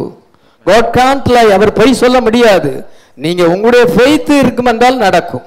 அதனால என்ன ட்ரபிள் இருந்தாலும் நம்ம ஜெபிக்கும் பொழுது, ஆண்டவரே நீர் இறங்கி வந்திருக்கிறீர், நான் விதமான ஒரு வார்த்தையில இருக்கிறேன், நீர் அந்த பலமுள்ள தூதன் மனோவாவின் வைப்புக்கு நீர் கிராண்ட் பண்ணது போல எனக்கு கிராண்ட் பண்ணும். அந்த பைபிள் பேட்டர்ன் பொய் கிடையாது, சொன்னா நடக்க போகுது. உங்களுடைய விசுவாசத்தின்படி உங்களுக்கு ஆகும். அதே போல என்ன என்றால் அங்க சகரியாவுக்கு இறங்கி வந்தார் கர்த்தருடைய தூதனானவர். அங்க சைல்டு பேர்த் வந்தது. இத மரியாளுக்கு இறங்கி வந்தார், நீ ஒரு குமாரனை பெறுவாய் என்று சொன்னார். அதே கர்த்தருடைய தூதனார் தான். Same angel, the mighty angel is in our midst. Hallelujah. நம்ம மத்தியிலே அவர் இருக்கிறார். அதே blessing கிராண்ட் பண்ணுவார். இத ரெபேக்காவுக்கு கர்த்தருடைய தூதனான இறங்கி வந்தார். ஆபிரகாம் சொன்னார், என்ன சொன்னால், எப்படி நான் ஒரு மணவாட்டியை கொண்டு வர முடியும்? இன்னைக்கு கர்த்தர் தம்முடைய தூதனை அனுப்புவார். ஹல்லேலூயா. ஆமென். அதான் தூதன் தான் ரெபேக்காளை கொண்டு வந்தார். இத பெண்ணு கிடைக்கல, மாப்பிள்ளை கிடைக்கல அப்படின்னு சொல்லும் பொழுது கர்த்தர் கொண்டு வர முடியும். ஆமென். அதுல பெண்ணு மாப்பிள்ளை விஷயத்துல கவனிக்க வேண்டிய காரியம் என்னவென்றால், நீங்க உங்களுடைய விருப்பத்தின்படி நீங்க ட்ரை பண்றீங்க. உங்களுடைய விருப்பத்தின்படி ஒரு பெண் அவைலபிளா இருக்கும் அல்லது ஒரு மாப்பிள்ளை அவைலபிளா இருக்கும் பொழுது இந்த பேரண்ட்ஸ் என்ன செய்வாங்க? அவங்க விருப்பத்தை பார்ப்பாங்க. அதை கொண்டு போய் ஜெபத்துல வச்சு, ஆண்டவரே இந்த மாப்பிள்ளை வந்திருக்கு அல்லது இந்த பொண்ணு வந்திருக்கு, இதுக்கு உமக்கு சித்தமானு ஜெபம் பண்ணா ஆண்டவர் நமக்கு கொஞ்ச நாள் ஜெபம் பண்ண சொல்ல மனசுல சொல்லுவார், அந்த பெண்ணு தான் நீ மேரேஜ் பண்ணிக்கேன்னு பாரு, அந்த சகோதரன் தான் மேரேஜ் பண்ணிக்கேன்னு சொல்லுவார். இவங்க அதெல்லாம் பார்க்க கிடையாது. இவங்க அந்த தோற்றத்தையும் படிப்பு அந்த அந்தஸ்து இதைத்தான் பார்ப்பாங்க. அப்படி பார்க்கும் பொழுது நம்ம ஆண்டவர்கிட்ட இது வருது, தானா வருது, நம்ம தேடாமலே தானா வருது. அப்படி வரும்பொழுது அது ஆண்டவர் சித்தமா இருக்கலாம் அல்லவா அப்படின்னு சொல்லி நம்ம ஜெபத்துல வச்சோம்னா ஆண்டவர் பேச. அப்போ கர்த்தர் சொன்னபடி செய்றீங்க. நம்ம இதுக்கு நமக்கு அப்படி இருக்கு, பொண்ணு குள்ளமா இருக்குது, அது குண்டா இருக்குது, அது வளர்த்தியா இருக்குது, அப்படி இருக்குது, இப்படி இருக்கு, இதெல்லாம் அதே போல இதெல்லாம் பார்க்க உங்களுக்கு சொந்த வீடு இல்லை, மாப்பிள்ளைக்கு சொந்த வீடு இல்லை, அது இல்லை, இது இல்லைன்னு பார்க்கும் பொழுது இதெல்லாம் இப்படிலாம் சொன்னா அங்கே அப்படியே கழிச்சிக்கிட்டே போக வேண்டியதுதான். கடைசியில் ஏதாவது ஒன்று மாட்ட போகுது, நம்ம எதிர்பாராத ஒன்று மாட்டும். அதுதான் கடைசியில் நடக்க போகுது. ஆண்டவர் கொண்டு வர்றாருன்னா ஜெபத்தில் வச்சு பார்க்கலாம். இது தானா வருது, அது ஒன்னா நம்ம ஜெபத்துல வச்சு பார்க்கலான்னு சொல்லி அது ஆண்டவருடைய சித்தமாங்கிற இயேசுவே எனக்கு வெளிப்படுத்தும் அப்படின்னா நிச்சயமா அங்கே நடக்கத்தான் செய்யும். இதுதான் நம்ம கிட்ட இருக்கிற மிஸ்டேக். நம்முடைய சொந்த விருப்பத்தின்படி ரைட் தான், அவங்களுடைய சொந்த விருப்பங்கள் இருக்கலாம், ஆனாலும் அது ஆண்டவருக்கு சித்தமாங்குது அவர் நமக்கு வெளிப்படுத்துவாரே. அவர் ஜெபத்தை கேட்பாரு, அது ஜெபத்துல கொண்டு வைப்பமேங்கன்னு வாலிப சகோதரர்களுக்கு அந்த மாதிரிலாம் ஒரு ஆவிக்குரிய தன்மை இல்லை. சத்தியத்துக்காக உறுதியா இருக்கிறாங்க, வாழ்க்கையில எப்படி பிஹேவ் பண்ணணும்னு தெரியல, அதனால சில காரியங்கள் தடைப்பட்டு போகுது. பாருங்க என்ன செய்யறார், கர்த்தருடைய தூதனானவர் ரெபேக்காலை கொண்டு வந்தார், மேரேஜை கொண்டு வந்தார், சைல்டு பர்த்தை கொண்டு வந்தார். பிலிப்புக்கு என்ன கொண்டு வருகிறார்? அப்போஸ்தலர் 8:26 வாசிக்கலாம். அப்போஸ்தலர் 8:26. கர்த்தருடைய தூதன் பிலிப்பை நோக்கி, நீ எழுந்து தெற்கு முகமா எருசலேம் இருந்து காசா பட்டணத்துக்கு போகிறவனா. பிலிப்பு சமாரியால இருக்கிறான். சமாரியால பெரிய எழுப்புதல் நடந்து கொண்டிருக்கிறது, அற்புத அடையாளங்கள் நடந்து கொண்டிருக்குது. அநேகர் இயேசு கிறிஸ்து நாமத்தில் ஞானஸ்நானம் பெற்றுக் கொண்டிருக்கிறாங்க. அந்த நேரத்தில் கர்த்தருடைய தூதனானவர் என்ன சொல்லுகிறார் என்றால், நீ காசாவுக்கு போற வழியா போ.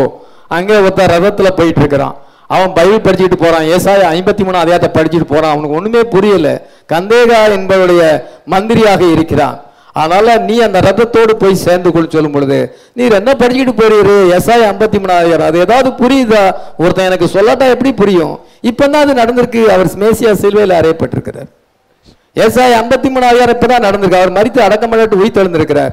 அவர் தான் கர்த்தர், அவர் தான் மேசியா. அப்படி சொல்லும் பொழுது உடனே அவன் விசுவாசித்தான். ஆத்துமாக்களை ஆதாயம் பண்ண கர்த்தருடைய தூதனானவர் அங்க வழி நடத்துகிறார். நீ வா வா சர்ச்சுக்கு வா வா வான்னு ஒருத்தரையா போய் கூப்பிட்டுக்கிட்டு, மற்ற சர்ச்சுக்கு போறவங்கலாம் எங்க சர்ச்சுக்கு வான்னு கூப்பிடுறது, நீங்க எங்க சர்ச்சை வந்து ஒரு பார்வை பாருங்கிறது, பார்த்துக்கிட்டு இங்கே வாங்கன்னு சொல்றது. அவங்க தான் ஒரு சர்ச்சு இருக்கு, ஒரு பாஸ்டர் இருக்காரு. இத மாதிரிலாம் எதுக்கு நம்ம வந்து சுய முயற்சி கையாளுறது? கர்த்தருடைய தூதனானவர் நம்ம நடத்துவார். ஹல்லேலூயா. நீ அந்த ஆத்மாட்ட போய் பேசுன்னு நடத்துவார். ஆத்மாக்களை ஆதாயம் பண்றதுக்கு கர்த்தருடைய தூதனானவர் நடத்துவார். ஒருத்தரை போய் வலுக்கட்டாயமா சர்ச்சைக்கு பாவான்னு 4 தடவை சொல்ல வேண்டியதான், அதுக்கு பிறகு விட்டுற வேண்டியதுதான். அவரால் தெரிந்து கொள்ளப்படாதவங்க, அவரால் நடாத நாட்டு இங்க நிலைச்சு நிக்காத. கர்த்தருடைய தூதனானவர் தான் ஆத்துமாக்களை தரணும். ஹல்லேலூயா. நம்மளை வழி நடத்தணும், ஒரு ஊழியக்காரரை வழி நடத்தணும். பிறகு அவனை வந்து ஞானஸ்நானம் கொடுக்குறான், ஆளை காணல, அவன் ரொம்ப தூரத்துல காணல, அவனுக்கு ராப்சரும் வந்துச்சு. ஹல்லேலூயா. கர்த்தருடைய தூதன் நம்மளை மேல கொண்டு சொல்லுக்கா வந்திருக்கிறார். ஆமென். பவுல் வந்து அப்போஸ்தலர் 27:22-25 அங்க யூரகுலிதோன் கடுமையான காற்று வீசுகிறது, கப்பல் உடைஞ்சி போனது, 14 நாளா அங்கே ஒரே இருட்டா இருக்குது, எல்லாரும் பசியோடு இருக்கிறாங்க, உயிர் தப்பி பிழைப்போம் என்ற நம்பிக்கை இல்லாமல் இருக்கும் பொழுது கர்த்தருடைய தூதனானவர் ராத்திரியிலே பவுல்கிட்ட வந்து, பவுலே நீ பயப்படாத, நீ வந்து எருசலேமில் என்ன குறித்து சாட்சி கொடுத்தது போல நீ ரோமாபுரியிலையும் சாட்சி கொடுக்கணும். இந்த புயல் காற்று உன்னை ஒன்றும் செய்யாது. ஹல்லேலூயா. உன்னுடைய தலையில இருக்க ஒரு முடி கூட கீழே விழாது. உன் நிமித்தமாக கப்பல்ல இருக்க 276 பேரை நான் காப்பாத்துறேன். ஹல்லேலூயா. அடுத்த நாள் சொல்லுறான், இதே போல நீ பயப்படாங்க, சாப்பிடுங்க, எனக்கு ஆண்டவர் என்னை ஆட்கொண்ட கர்த்தருடைய தூதனானவர் வந்து என்ற சொன்னார். 23 வசனத்தை வாசிக்கலாம். ஏனென்றால் என்னை ஆட்கொண்டவரும் நான் சேவிக்கிறவருமான தேவனுடைய தூதன், என்னை ஆட்கொண்டவரும் நான் சேவிக்கிறவருமாகிய கர்த்தருடைய தூதனானவன் சாதாரண தூதன் கிடையாது, கர்த்தர் தான். ஆமென். கர்த்தர் தான் நம்மளை ஆட்கொண்டிருக்கிறார், அவர் தான் நம்ம சேவிக்கிறோம். நம்ம தேவதூதர்களை கும்பிடுறது இல்லை. அதனால இங்க தூதனானவர் சொல்லும் பொழுது இத தேவனுடைய தூதனானவன் என்று எங்கள் இருக்கிறது. அது யாரு? Jesus Christ. ஹல்லேலூயா. அவர் வந்து எனக்கு ஜீசஸ் கிரைஸ்ட் ஏஞ்சலா வர்றாரு, வந்து என்ன செய்யறாருன்னா ஒருத்தருக்கு ஒண்ணு அதே போல நடந்துச்சு. அதனால ஆபத்துல இருந்து நம்மளை காப்பாற்றுகிறார். ஹல்லேலூயா. எந்த ஆபத்தையும் சாத்தான் கொண்டாலும் நம்ம வாழ்க்கையில என்ன புயல் காத்து வீசினாலும் ஒன்னும் நம்மளை சேதப்படுத்தாது. ஹல்லேலூயா. ஆண்டவர் நம்மளை பாதுகாப்பது கர்த்தருடைய தூதனானவர் நம்ம மத்தியிலே இருக்கிறார். ஆமென். அப்போ சில காலத்துல இருந்த அந்த கர்த்தருடைய தூதனானவர் பவுலோடு இருந்த அதே கர்த்தருடைய தூதன் நம்ம மத்தியிலே இருக்கிறார். ஆமென். எசேக்கியா வந்து ஜனகரிப்பு வந்து அவன் வந்து இஸ்ரவேல் ஜனங்களை தூசிக்கும்படியாக ரப்சாக்கே அனுப்புகிறான். அந்த ரப்சாக்கே என்ற மந்திரி வந்து அவன் எபிரே பாஷையிலே இஸ்ரவேல் ஜனங்களை தூசிக்கிறான், இஸ்ரவேலின் தேவனாகிய கர்த்தரை தூசிக்கிறான், ரொம்ப கேவலமான வார்த்தைகளை சொல்லி தூசிக்கிறான். அவன் ஒரு நிருபத்தை எழுதி ஏசாய்க்கு கொடுக்கிறான். அந்த நிருபத்தை கொண்டு சபை சர்ச்சில் கொண்டு போய் ஏசாயத்துக்கு அவனும் வாசித்து, ஆண்டவரே இது பிரசவம் நெருங்கி இருக்குது, ஆனா பிள்ளை பிறகு எங்களுக்கு பலம் இல்லை, நாங்க எங்க நிலைமை அவிதமா இருக்கு, அதெல்லாம் பிரசவ நேரத்துல குழந்தை பிறக்கு பலம் இல்லைன்னா தாய் செத்து போகும், அதுதான் ஆபரேஷன் பண்ணி எடுத்துருந்தாங்க. அதனால நாங்க வந்து அவிதமான ஒரு நேரத்துல இருக்கிறோம், அவிதமான பிரசவ வேதனையில இருக்கிறோம், பலம் இல்லை, அவனை எதிர்க்க முடியாது. ஜனகரிப்ப ஜெபம் பண்ணும் பொழுது அந்த ஜெபத்தை கேட்டு கர்த்தருடைய தூதனானவர் அங்கே அசீரியருடைய பாளையத்தில் போய் 1,85,000 பேரை அவர் வந்து அங்கே கொன்று போட்டார், சங்கரித்தார். அதனால அவங்க எல்லாம் செத்த பிரேதங்களா அடுத்த நாள் காலையில கிடக்கிறாங்க. கர்த்தர் நமக்காக யுத்தம் பண்ணுகிறவரா இருக்கு. சத்ரு நமக்கு விரோதமாய் வரும் பொழுது, வெள்ளம் போல வரும் பொழுது, கர்த்தருடைய ஆவியானவர், கர்த்தருடைய தூதனானவர் இன்னைக்கு உங்களுக்கு ஜெயத்தை தருவதற்காக உங்களுக்காக யுத்தம் பண்ண அவர் இருக்கிறார். சத்ரு எவ்வளவு பெரிய கூட்டமா வந்தாலும், அவன் வெள்ளம் போல வந்தாலும் கர்த்தருடைய தூதனானவருக்கு மேட்ச் ஆக முடியாது. ஆமென். இங்க ஜெபம் பண்ணும் பொழுது தூதன் இறங்கி எல்லா இடத்துலயும் ஜெபம் தான் அதை கொண்டு வருது. கர்த்தருடைய தூதனானவர் மத்தியில இருந்தாலும் உங்கள் வாழ்க்கையில காட்சியில தோன்ற வேண்டும் என்றால் நீங்க ஜெபிக்க வேண்டும்.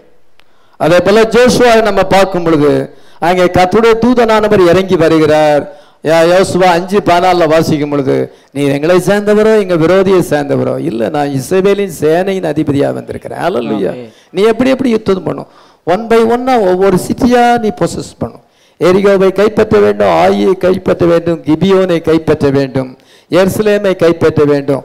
1 by 1 எல்லா பட்டணங்களையும் கைப்பற்றுவதற்காக, take possession of the land of Canaan, அந்த கானான் தேசத்தை நீ சுதந்தரிப்பதற்காக 1 by 1 சுதந்தரிப்பதற்காக நான் இறங்கி வந்திருக்கிறேன். ஹல்லேலூயா. நான் சொல்ற மாதிரி நீ செய். ஒரு நாளைக்கு ஒரு முறை சுத்தி வரணும், 7ஆம் நாள்ல 7 முறை, மொத்தம் 13 டைம்ஸ் அவங்க சுத்துறாங்க. அப்பொழுது நீங்க ஆர்ப்பரிக்கும் பொழுது அது இடிஞ்சு விடும். யாரு? கர்த்தருடைய தூதனானவர் இன்னைக்கு நமக்கு கற்பிக்கிறார். ஹல்லேலூயா. இன்ஸ்ட்ரக்ஷன் கொடுக்கிறார். நீங்க எப்படி 1 by 1 ஆசீர்வாதத்தை சுதந்தரிக்க முடியும், சால்வேஷன் எப்படி பெற முடியும், உங்களுடைய குடும்பத்தார் மேல உங்களுக்கு ஒரு சால்வேஷன் வேணும்னு நினைக்கணும். சிலர் இங்க பிரேரேசு கை கொடுத்துவாங்க, அவனுக்கு ஆத்ம பாரம் இருக்காது, கணவரை அவர் இஷ்டம் போல விட்டுருவாங்க. வா நீ உள்ளவாணி கட்டாயப்படுத்தி கொண்டு வர மாட்டாங்க. ஜாலியா நீர் போறோம், நாங்க போய் ஆண்டவரை ஆராதி. நம்ம இங்க பிரேயர் ரிக்வெஸ்ட் கொடுத்துருவாங்க, எங்க வீட்டுக்காரர் ரட்சிக்கப்படணும், கணவர் ரட்சிக்கப்படணும். ஆனா அவங்க அதுக்காக முயற்சி எடுப்பாங்களா? எடுக்க மாட்டாங்க. நம்ம கட்டாயப்படுத்தணும் அவங்கள. உங்க வீட்டுல எத்தனை பேர் இருக்காங்க பாருங்க, அத்தனை பேர்ல ஒரு குழம்பும் பின் வைக்க போதில்லைன்னு மோசஸ் சொன்னான். ஒரு ஆளையும் விடக்கூடாது. நம்முடைய ஃபேமிலியில இருக்க எல்லாருமே சபைக்கு வரணும். கடந்த நாள்ல ஒரு சகோதரி சொல்லலாம், எங்க வீட்டுல 10 பேர் இருக்காங்க ஐயா சார், ஆனா சிலர் வரல. அதை நான் எப்படி சொல்றாங்கன்னா, நான் போட்ட கால்குலேஷன் தான். எங்க வீட்டுல 13 பேர் இருக்காங்க, 13 பேர் இங்க ஆராதனை செய்யணும். அதனால நான் அந்த மாதிரியை சொன்னதுனால இப்ப எல்லாரும் நீங்க அதை ஃபாலோ பண்ணுங்க. உங்க வீட்டுல எத்தனை பேர் இருக்காங்கன்னு பாருங்க, அத்தனை பேரும் வரணும். நீங்க ஆத்ம பாரத்தோடு செயல்பட்டீங்கன்னா, ஜெபம் பண்ணீங்கன்னா கண்டிப்பா ஆண்டவர் உதவி செய்வார். ஏனென்றால் ப்ராமிஸ் வேர்டு இருக்கு, கர்த்தராகிய இயேசு கிறிஸ்து விசுவாசி அப்போ நீயும் வீட்டார் ரட்சிக்கப்படும். நம்ம அதுக்கென்று ஒரு முயற்சி எடுக்கிறது. சரி, அவர் கொஞ்சம் ஜாலியா போயிட்டு வரட்டும், அவர் கொஞ்சம் குடிச்சுக்கிட்டோம், அவர் கொஞ்சம் அப்படியே போயிட்டு வரட்டும், நம்மளே இலக்காரம் கொடுத்துட்டு அப்படி இருக்கும் பொழுது ஆண்டவர் நமக்கு எப்படி உதவி செய்வார்? ஊக்கமா ஜெபிக்கணும், ட்ரை பண்ணணும். ஆத்ம ரட்சிப்பு விசேஷமான காரியம். ஹல்லேலூயா. நம்ம 1 by 1 salvation, holy ghost, prosperity, healing, எல்லா விதமான ஆசீர்வாதங்களையும் நம்ம 1 by 1 பொசஸ் பண்ண வேண்டும். அங்க ஜோஷுவாவோடு கூட இந்த கர்த்தருடைய தூதனானது 1 by 1 அந்த தேசம் முழுவதையும் கைப்பற்றும்படியா உதவி செய்தார். ஹல்லேலூயா. அதே போல நமக்கு வாக்குத்தத்தம் பண்ணப்பட்ட எல்லா ஆசீர்வாதங்களையும் நம்ம 1 by 1 சுதந்திரிக்கிறதுக்காகத்தான் கர்த்தருடைய தூதன் இறங்கி வந்தார். டாக்டரின் பேசிக்கிட்டு சண்டை போடுற காலமா இது? நம்ம மெசேஜ்ல இருக்க பாஸ்டர்கள் எல்லாரும் இந்த டாக்டரினை பேசிக்கிட்டு சண்டை போடுறதுக்கு தான் லைக். முக்கால்வாசியோர் அப்படிதான் செய்யறாங்க. நம்ம ஆசீர்வாதத்தை பெறணுமே, நமக்கு ஆரோக்கியம் வேணும், நமக்கு சால்வேஷன் வேணும், நமக்கு ப்ராஸ்பெரிட்டி வந்தாதான் நாளைக்கு 4 பேர் நம்மளை மதிப்பாங்க. நம்ம தேவனுடைய ராஜ்யத்துக்கு போகணும். அப்படிலாம் இல்லாம இதை தர்க்கம் பண்றது, அப்படி இருக்கும் பொழுது என்ன பிரயோஜனம்? அதுல பிரயோஜனம் இல்லை. தர்க்கம் பண்ணி என்ன செய்யுது, தங்களுடைய ஆத்மாவே கெடுத்துக்கிடுவாங்க. இன்னைக்கு நம்ம வாழ்ந்து காமிக்கணும், ஆசீர்வாதத்தை பெறணும். என்ன ப்ராப்ளம் இருக்கு வீட்டுல, சமாதானம் இல்லையா? ஜெபம் பண்ணு. நீங்க கர்த்தருடைய தூதனால வந்திருக்க, உதவி செய்ய முடியாது வந்திருக்கிறார். ஹல்லேலூயா. எனக்கு ஏஞ்சல் ஆஃப் காட் நம்ம மத்தியிலே இருக்கிறார், இப்பொழுது நம்ம மத்தியிலே இருக்கிறார். ஆமென். அவரை கொண்டு நீங்க எல்லாத்தையுமே நீங்க செய்யலாம். நீங்க ஜெபிச்சீங்கன்னா அவர் உங்களுக்காக எல்லாம் செய்வார். இதுதான் அப்போஸ்தல காலத்துல நடந்துச்சு. அது வேற என்ன சென்றால், இப்பொழுது நம்ம கவனிக்கும் பொழுது கர்த்தருடைய தூதன் நீ எழுந்திரு என்று சொல்லுகிறார். ஆண்டவர் நம்மகிட்ட என்ன கர்த்தருடைய தூதனான இன்னைக்கு அதை தான் சொல்றார். ரைஸ் அப் குயிக்லி, ரைஸ் அப் குயிக்லி என்று சொல்லப்படும். எபேசியர் 5:14 வாசிக்கலாம். எபேசியர் 5:14. ஆதலால் தூங்குகிற நீ விழித்து மரித்தோரை விட்டு எழுந்திரு, அப்பொழுது கிறிஸ்துவனை பிரகாசிப்பார் என்று சொல்லி. தூங்குகிற நீ மரித்தோரை விட்டு எழுந்திரு. தூங்குகிற நீ அவிசுவாசிகளோடு ஐக்கியம் வைத்துக் கொள்வது. அவிசுவாசியோடு ஐக்கியம் தான். மரித்தோர்கள் வந்து அவிசுவாசிகள். அந்த அவிசுவாசிகளோடு ஐக்கியம். அவிசுவாசிகளோடு தான் நம்ம ஜீவிக்கிறோம், அவங்க மத்தியில் தான் நம்ம வேலை செய்கிறோம், வாழுகிறோம். ஆனால் என்ன சொன்னா, அவங்க மத்தியில் நம்ம இருந்தாலும் அவங்க கூட நமக்கு ஐக்கியம் இல்லை. கடந்த நாளில் என்ன சொன்னால், ஒருத்தர் வந்து காதணி விழா அப்படின்னு சொல்றாங்க. காதணி விழாவுக்கு நீங்க வரணும் பாஸ்டர் அப்படின்னு சொல்லும் பொழுது நானும் போயிட்டு தான் வரேன். ஒரு அவிசுவாசி ஃபங்க்ஷன் தான், போயிட்டு வரேன். அதுக்காக நான் அவங்கள்ட்ட ஃபெலோஷிப் வைக்கிறேன்னா இல்லை, போயிட்டு நான் டக்குன்னு அங்கே வரேன். அவங்க வந்து என்ன செய்து, ஒரு அங்கே பாஸ்டருக்கு வந்து கூப்பிட்டோம், அவர் வந்தாருன்னு அவங்களுக்கு ஒரு சந்தோஷம். நம்ம எல்லாரையும் நேசிக்கிறோம், அவிசுவாசிகளும் நம்ம நேசிக்கிறோம், எல்லாரையும் நேசிக்கிறோம், எல்லாத்தையும் அன்பு நம்ம காமிக்கிறோம். அதுக்காக அவங்ககிட்ட போய் ஃப்ரெண்ட்ஷிப் வச்சுக்கிட்டு நம்ம நேரத்தையும் காலத்தையும் அவங்ககிட்ட போய் வீணாக்கிட்டு இருக்கோமா? இல்லை, அதுதான் தப்பு. அதான் வந்து என்னன்னா, தூங்குற நீ மரித்தோரை விட்டு, அவங்க மரித்தோர் ஆவி, அவங்க ஆத்மா மரிச்சிருக்குது. அவங்க நல்லவங்க தான், ஆனால் ஆத்மா மரிச்சிருக்கு. அவங்க கூட நம்ம ஃபெல்லோஷிப் வைக்கக்கூடாது. ஆனால் அவங்க கூட தான் நம்ம வாழ வேண்டும், அவங்கள மதிக்க வேண்டும், அவங்களுடைய அன்பை நம்ம வந்து இதை பாராட்ட வேண்டும். அதெல்லாம் செய்யறது வந்து ஆண்டவர் எல்லாரையுமே நேசித்தார். ஆனால் வந்து அவர் வந்து வேதபாரர் பரிசேயரோடு ஐக்கியம் வைக்கல. அதே போலதான் நம்ம ஜீவிக்க வேண்டியதா இருக்கு. நீ மரித்தோரை விட்டு எழுந்துரு, அப்பொழுது கிறிஸ்து உன்னை பிரகாசிப்பார். நம்ம அவ்விதமான ஒரு செப்பரேஷன் நமக்கு தேவை. எழுந்துரு. அதன் பின்பு என்ன செய்யறது, அவனுடைய இதை கையில் இருந்த விலங்குகள் எல்லாம் விளப்படுது. அதனால போல நம்ம அவிசுவாசியை விட்டு பிரிஞ்சு வந்தாலே எல்லா கட்டும் போயிடும். ஒரு பையன் ஏன் கெட்டு போயிருக்கிறான், அவனுக்கு ஃப்ரெண்ட்ஸு வந்து சரியில்லை, குடியாரனோட ஃப்ரெண்ட்ஷிப் வச்சிருக்கிறான். அங்கே வீணா வந்து இது பண்ணுறோட வெள்ளாடோட ஐக்கியம் வச்சிருக்கான். வெள்ளாடு தப்பிச்சுக்கிடும், செம்மறி ஆடு போய் மாட்டிக்கிடும். அவனுக்கு தெரியும் எப்படி தப்பிக்கணும் தெரியும். இவனை கெடுத்துட்டு அவன் தப்பிச்சிருவான், இவன் வாழ்க்கையை பாழாக்கிட்டு அவன் தப்பிச்சிருவான். இது இந்த செம்மறி ஆடுக்கு தெரியாது, அது கூட போய் ஃப்ரெண்ட்ஷிப், அவன் தப்பிச்சிரும். அது அவன் வேலை பார்த்து முன்னேறிடுவான், இவன் வேலை பார்க்க மாட்டான், அவன்கிட்ட ஃப்ரெண்ட்ஷிப் வச்சுட்டு வேலை பார்க்க மாட்டான். வயசு 30,000, பல மேரேஜ் நடக்குதுன்னு கஷ்டமாயிரும், அவன் தப்பிச்சிருவான். அது இவனுக்கு தெரியாது. இது அவனை ஃப்ரெண்ட்ஸு மேலே என்ன செய்யணும், மனைவியை விட ஃப்ரெண்ட்ஸு மேலே உயிரை வச்சிருப்பான், அம்மா அப்பாவை விட ஃப்ரெண்ட்ஸு மேலே தான் உயிரை வச்சிருப்பான். அதனால அப்படியாப்பட்டவன் வந்து மரித்தோரோடு வாசம் பண்ணுகிறான். அவனை விலங்கு போடப்பட்டிருக்கிறது. அவன் அதை விட்டு வெளியே வந்தாலே விலங்கு கீழே விழுந்துரும், வாழ்க்கையில் இருக்க தடைகள் எல்லாம் போயிடும். விலங்குகள் கீழே விழுந்தது, எல்லா விதமான செப்பரேஷன் வந்துட்டாலே ஆண்டவர் உதவி செய்வார். அங்கே ஐக்கியம் வச்சா அது வராது, ஆண்டவர் ஆசீர்வதிக்க மாட்டார். அதன் பின்பு என்ன வாசிக்கிறோம், 8ஆம் வசனத்தை வாசிக்கலாம். தூதன் அவனை நோக்கி உன் அறையை கட்டி உன் பாதரட்சைகளை தொடுத்துக்கொள் என்றான். அவன் அந்தபடியே செய்தான். தூதன் பின்னும் அவனை நோக்கி உன் வஸ்திரத்தை போர்த்துக்கொள். அறையை கட்டிக்க, ட்ரெஸ் எல்லாம் நம்ம படுத்த நல்லா லூஸ் ஆகி கிடக்கும். அதனால எழும்பி நல்லா டைட்டா நீ கட்டிக்க, நல்ல பெல்ட் போட்டு நல்லா மாட்டிக்க, உன் அறையை கட்டிக்கொள். சத்தியம் என்னும் கச்சையை நம்ம கட்டியிருக்க வேண்டும், நீதி என்னும் மார்க்க வசத்தை தரித்திருக்க வேண்டும். அல்லேலூயா. சமாதானத்தின் சுவிசேஷத்துக்குரிய ஆயத்தம் என்னும் பாதரட்சியை தொடுதும். நீ பாதரட்சியை போட்டுக்கொள், நீ வந்து வஸ்திரத்தை அணிந்து கொள். அல்லேலூயா. வஸ்திரம் என்ன சென்றால், இன்னைக்கு நமக்கு அவருடைய நீதியின் வஸ்திரம், கல்யாண வஸ்திரம் நமக்கு கொடுக்கப்பட்டிருக்குது. மெசேஜ் அதை நீ அதை போத்திக்க. your soul is not naked, your soul is clothed by the word of God. Hallelujah. நம்முடைய சோல் வந்து வார்த்தையினால போத்திக்கும். கர்த்தருடைய தூதனான சொல்றாரு, இதுதான் சொல்றாரு.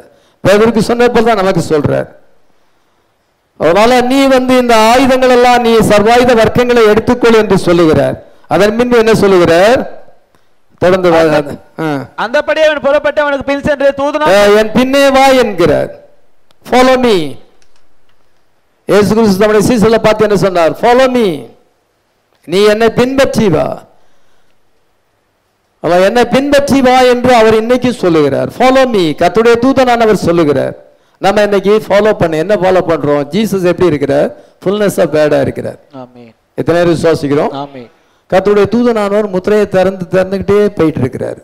அன்னையோட முத்திரை திறக்கிறது முடியல, இப்பொழுதும் கர்த்தருடைய தூதனானவர் முத்திரையை திறந்து கொண்டே இருக்கிறார். ஹல்லேலூயா. நீங்க ஒவ்வொரு முறை இங்க வரும்பொழுதுதான் வேர்டு ஓப்பன் ஆகுது. கர்த்தருடைய தூதனானவர் வேர்டை நமக்கு ஓப்பன் பண்ணும் பொழுது வேர்டு வந்து ப்ராக்ரெசிவா ஆயிட்டு போகுது. வேர்டு வந்து முன்னால போயிட்டே இருக்குது. வர வர வர சத்தியம் அதிகமாயிட்டே போகுது. நீங்க எவ்வளவு சத்தியம் உங்களுக்கு ஓப்பன் ஆகுதோ நீங்க அதை ஃபாலோ பண்ணிக்கிட்டே இருக்கணும். Word is progressive. அது ப்ராக்ரஸ் ஆகும் பொழுது நீங்க நின்ன இடத்துல நிக்க கூடாது. எவ்வளவு சத்தியம் சபை வந்து எவ்வளவு சத்தியத்துல போகுதோ, எவ்வளவு ஆண்டவர் வெளிப்படுத்துறாரோ அவ்வளவு அளவு நம்ம அந்த வார்த்தையை ஃபாலோ பண்ண வேண்டும். Follow the word of God. Hallelujah. அப்ப நீங்க மோர் ஸ்பிரிச்சுவல் பீப்புளா மாறுவீங்க. மோர் blessing உங்களுக்கு வரும். Hallelujah. Follow the progressive word. வார்த்தையானது எப்பொழுதுமே அதிகமாயிட்டு தான் போகும். ரேப்சர் வரைக்கும் அது அதிகமாயிட்டு தான் போகும். அது எவ்வளவு அதிகமாகுதோ அவ்வளோ ஃபாலோ பண்ணீங்கன்னா நீங்க கடைசியில ரேப்சர்ல போவீங்க. நீங்க ஒரே இடத்துல இருக்க கூடாது, நீங்க ஃபாலோ ஆகணும். சர்ச்சு வளரும் பொழுது நீங்களும் சேர்ந்து வளரணும். அதன் பின்பு என்ன வாசிக்கிற 10ஆம் வசனத்தை வாசிக்கலாம். அவர்கள் முதலாம் காவலையும் இரண்டாம் காவலையும் கடந்து நகரத்திற்கு போகிற இருப்பு கதவண்டையிலே வந்த போது அது தானா அவளுக்கு திற உண்டது. இதோ முதலாம் காவல், இரண்டாம் காவல், மூன்றாம் காவல். அத முதலாம் காவலை தாண்டி கர்த்தருடைய தூதனால ஃபாலோ பண்ணிட்டு இருக்கிறான். முதலாம் காவல் அங்க இருந்து அங்க வந்து இந்த 2 கட்ட பாதுகாப்பு கொடுக்கப்பட்டிருக்கிறது. ராகுல் காந்தி வர்றார், அவருக்கு இவ்வளவு பாதுகாப்பு. மோடி வர்றார், 5 கட்ட பாதுகாப்பு இருக்குமாங்க. ஒரு பாதுகாப்பு, அதுக்கு அடுத்த பாதுகாப்பு, இப்படி அப்படியே சோல்ஜர்ஸ் அங்க இருப்பாங்க. யாரும் வந்து விரோதி வர முடியாது.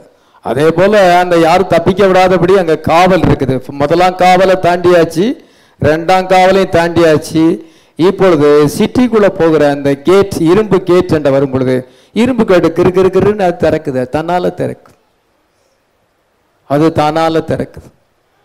இவங்க பக்கத்துல வரும் பொழுது அது தானால திறக்குது. ஹல்லேலூயா. ஃபர்ஸ்ட் அங்கே வாட்ச், முதலாம் காவல், first and second word. They came into the iron gate that leadeth unto the city, that opened to them his own accord. அது தானாகவே திறக்குது. கர்த்தருடைய தூதனார் நம்ம லீட் பண்ணுகிறார். முதலாம் காவல் வந்து ஜஸ்டிஃபிகேஷன். நாங்கள் மெசேஜை பிலீவ் பண்ணுறோம், அதோட சிலர் நின்றுக்கிடுவாங்க, முதலாம் காவலோடு நின்றுக்கிடுவாங்க. இன்னும் சிலர் வந்து சாங்டிஃபிகேஷன் போவாங்க, பசுத்தமாக்கப்படுதல். 70 சீசரில் வந்து அவங்க முதல் கட்டத்திலே நின்றுட்டாங்க, பிறகு அவங்க பின்வாங்கி போயிட்டாங்க. மெசேஜை பிலீவ் பண்ணுறாங்க, பிறகு பின்வாங்கி போயிடுவாங்க. அதன் பின்பு என்ன, ரெண்டாம் காவல் பசுத்தமாக்கப்படுதல்.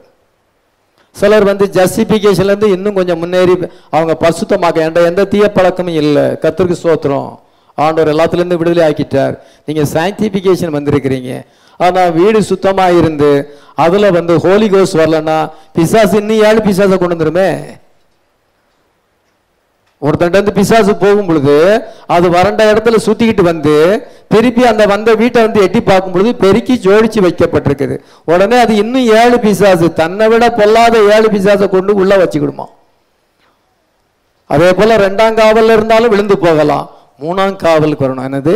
Holi ghost. Hallelujah. Baptism of the holy. உள்ள இயேசு கிறிஸ்து வந்து வாசம் பண்றார்.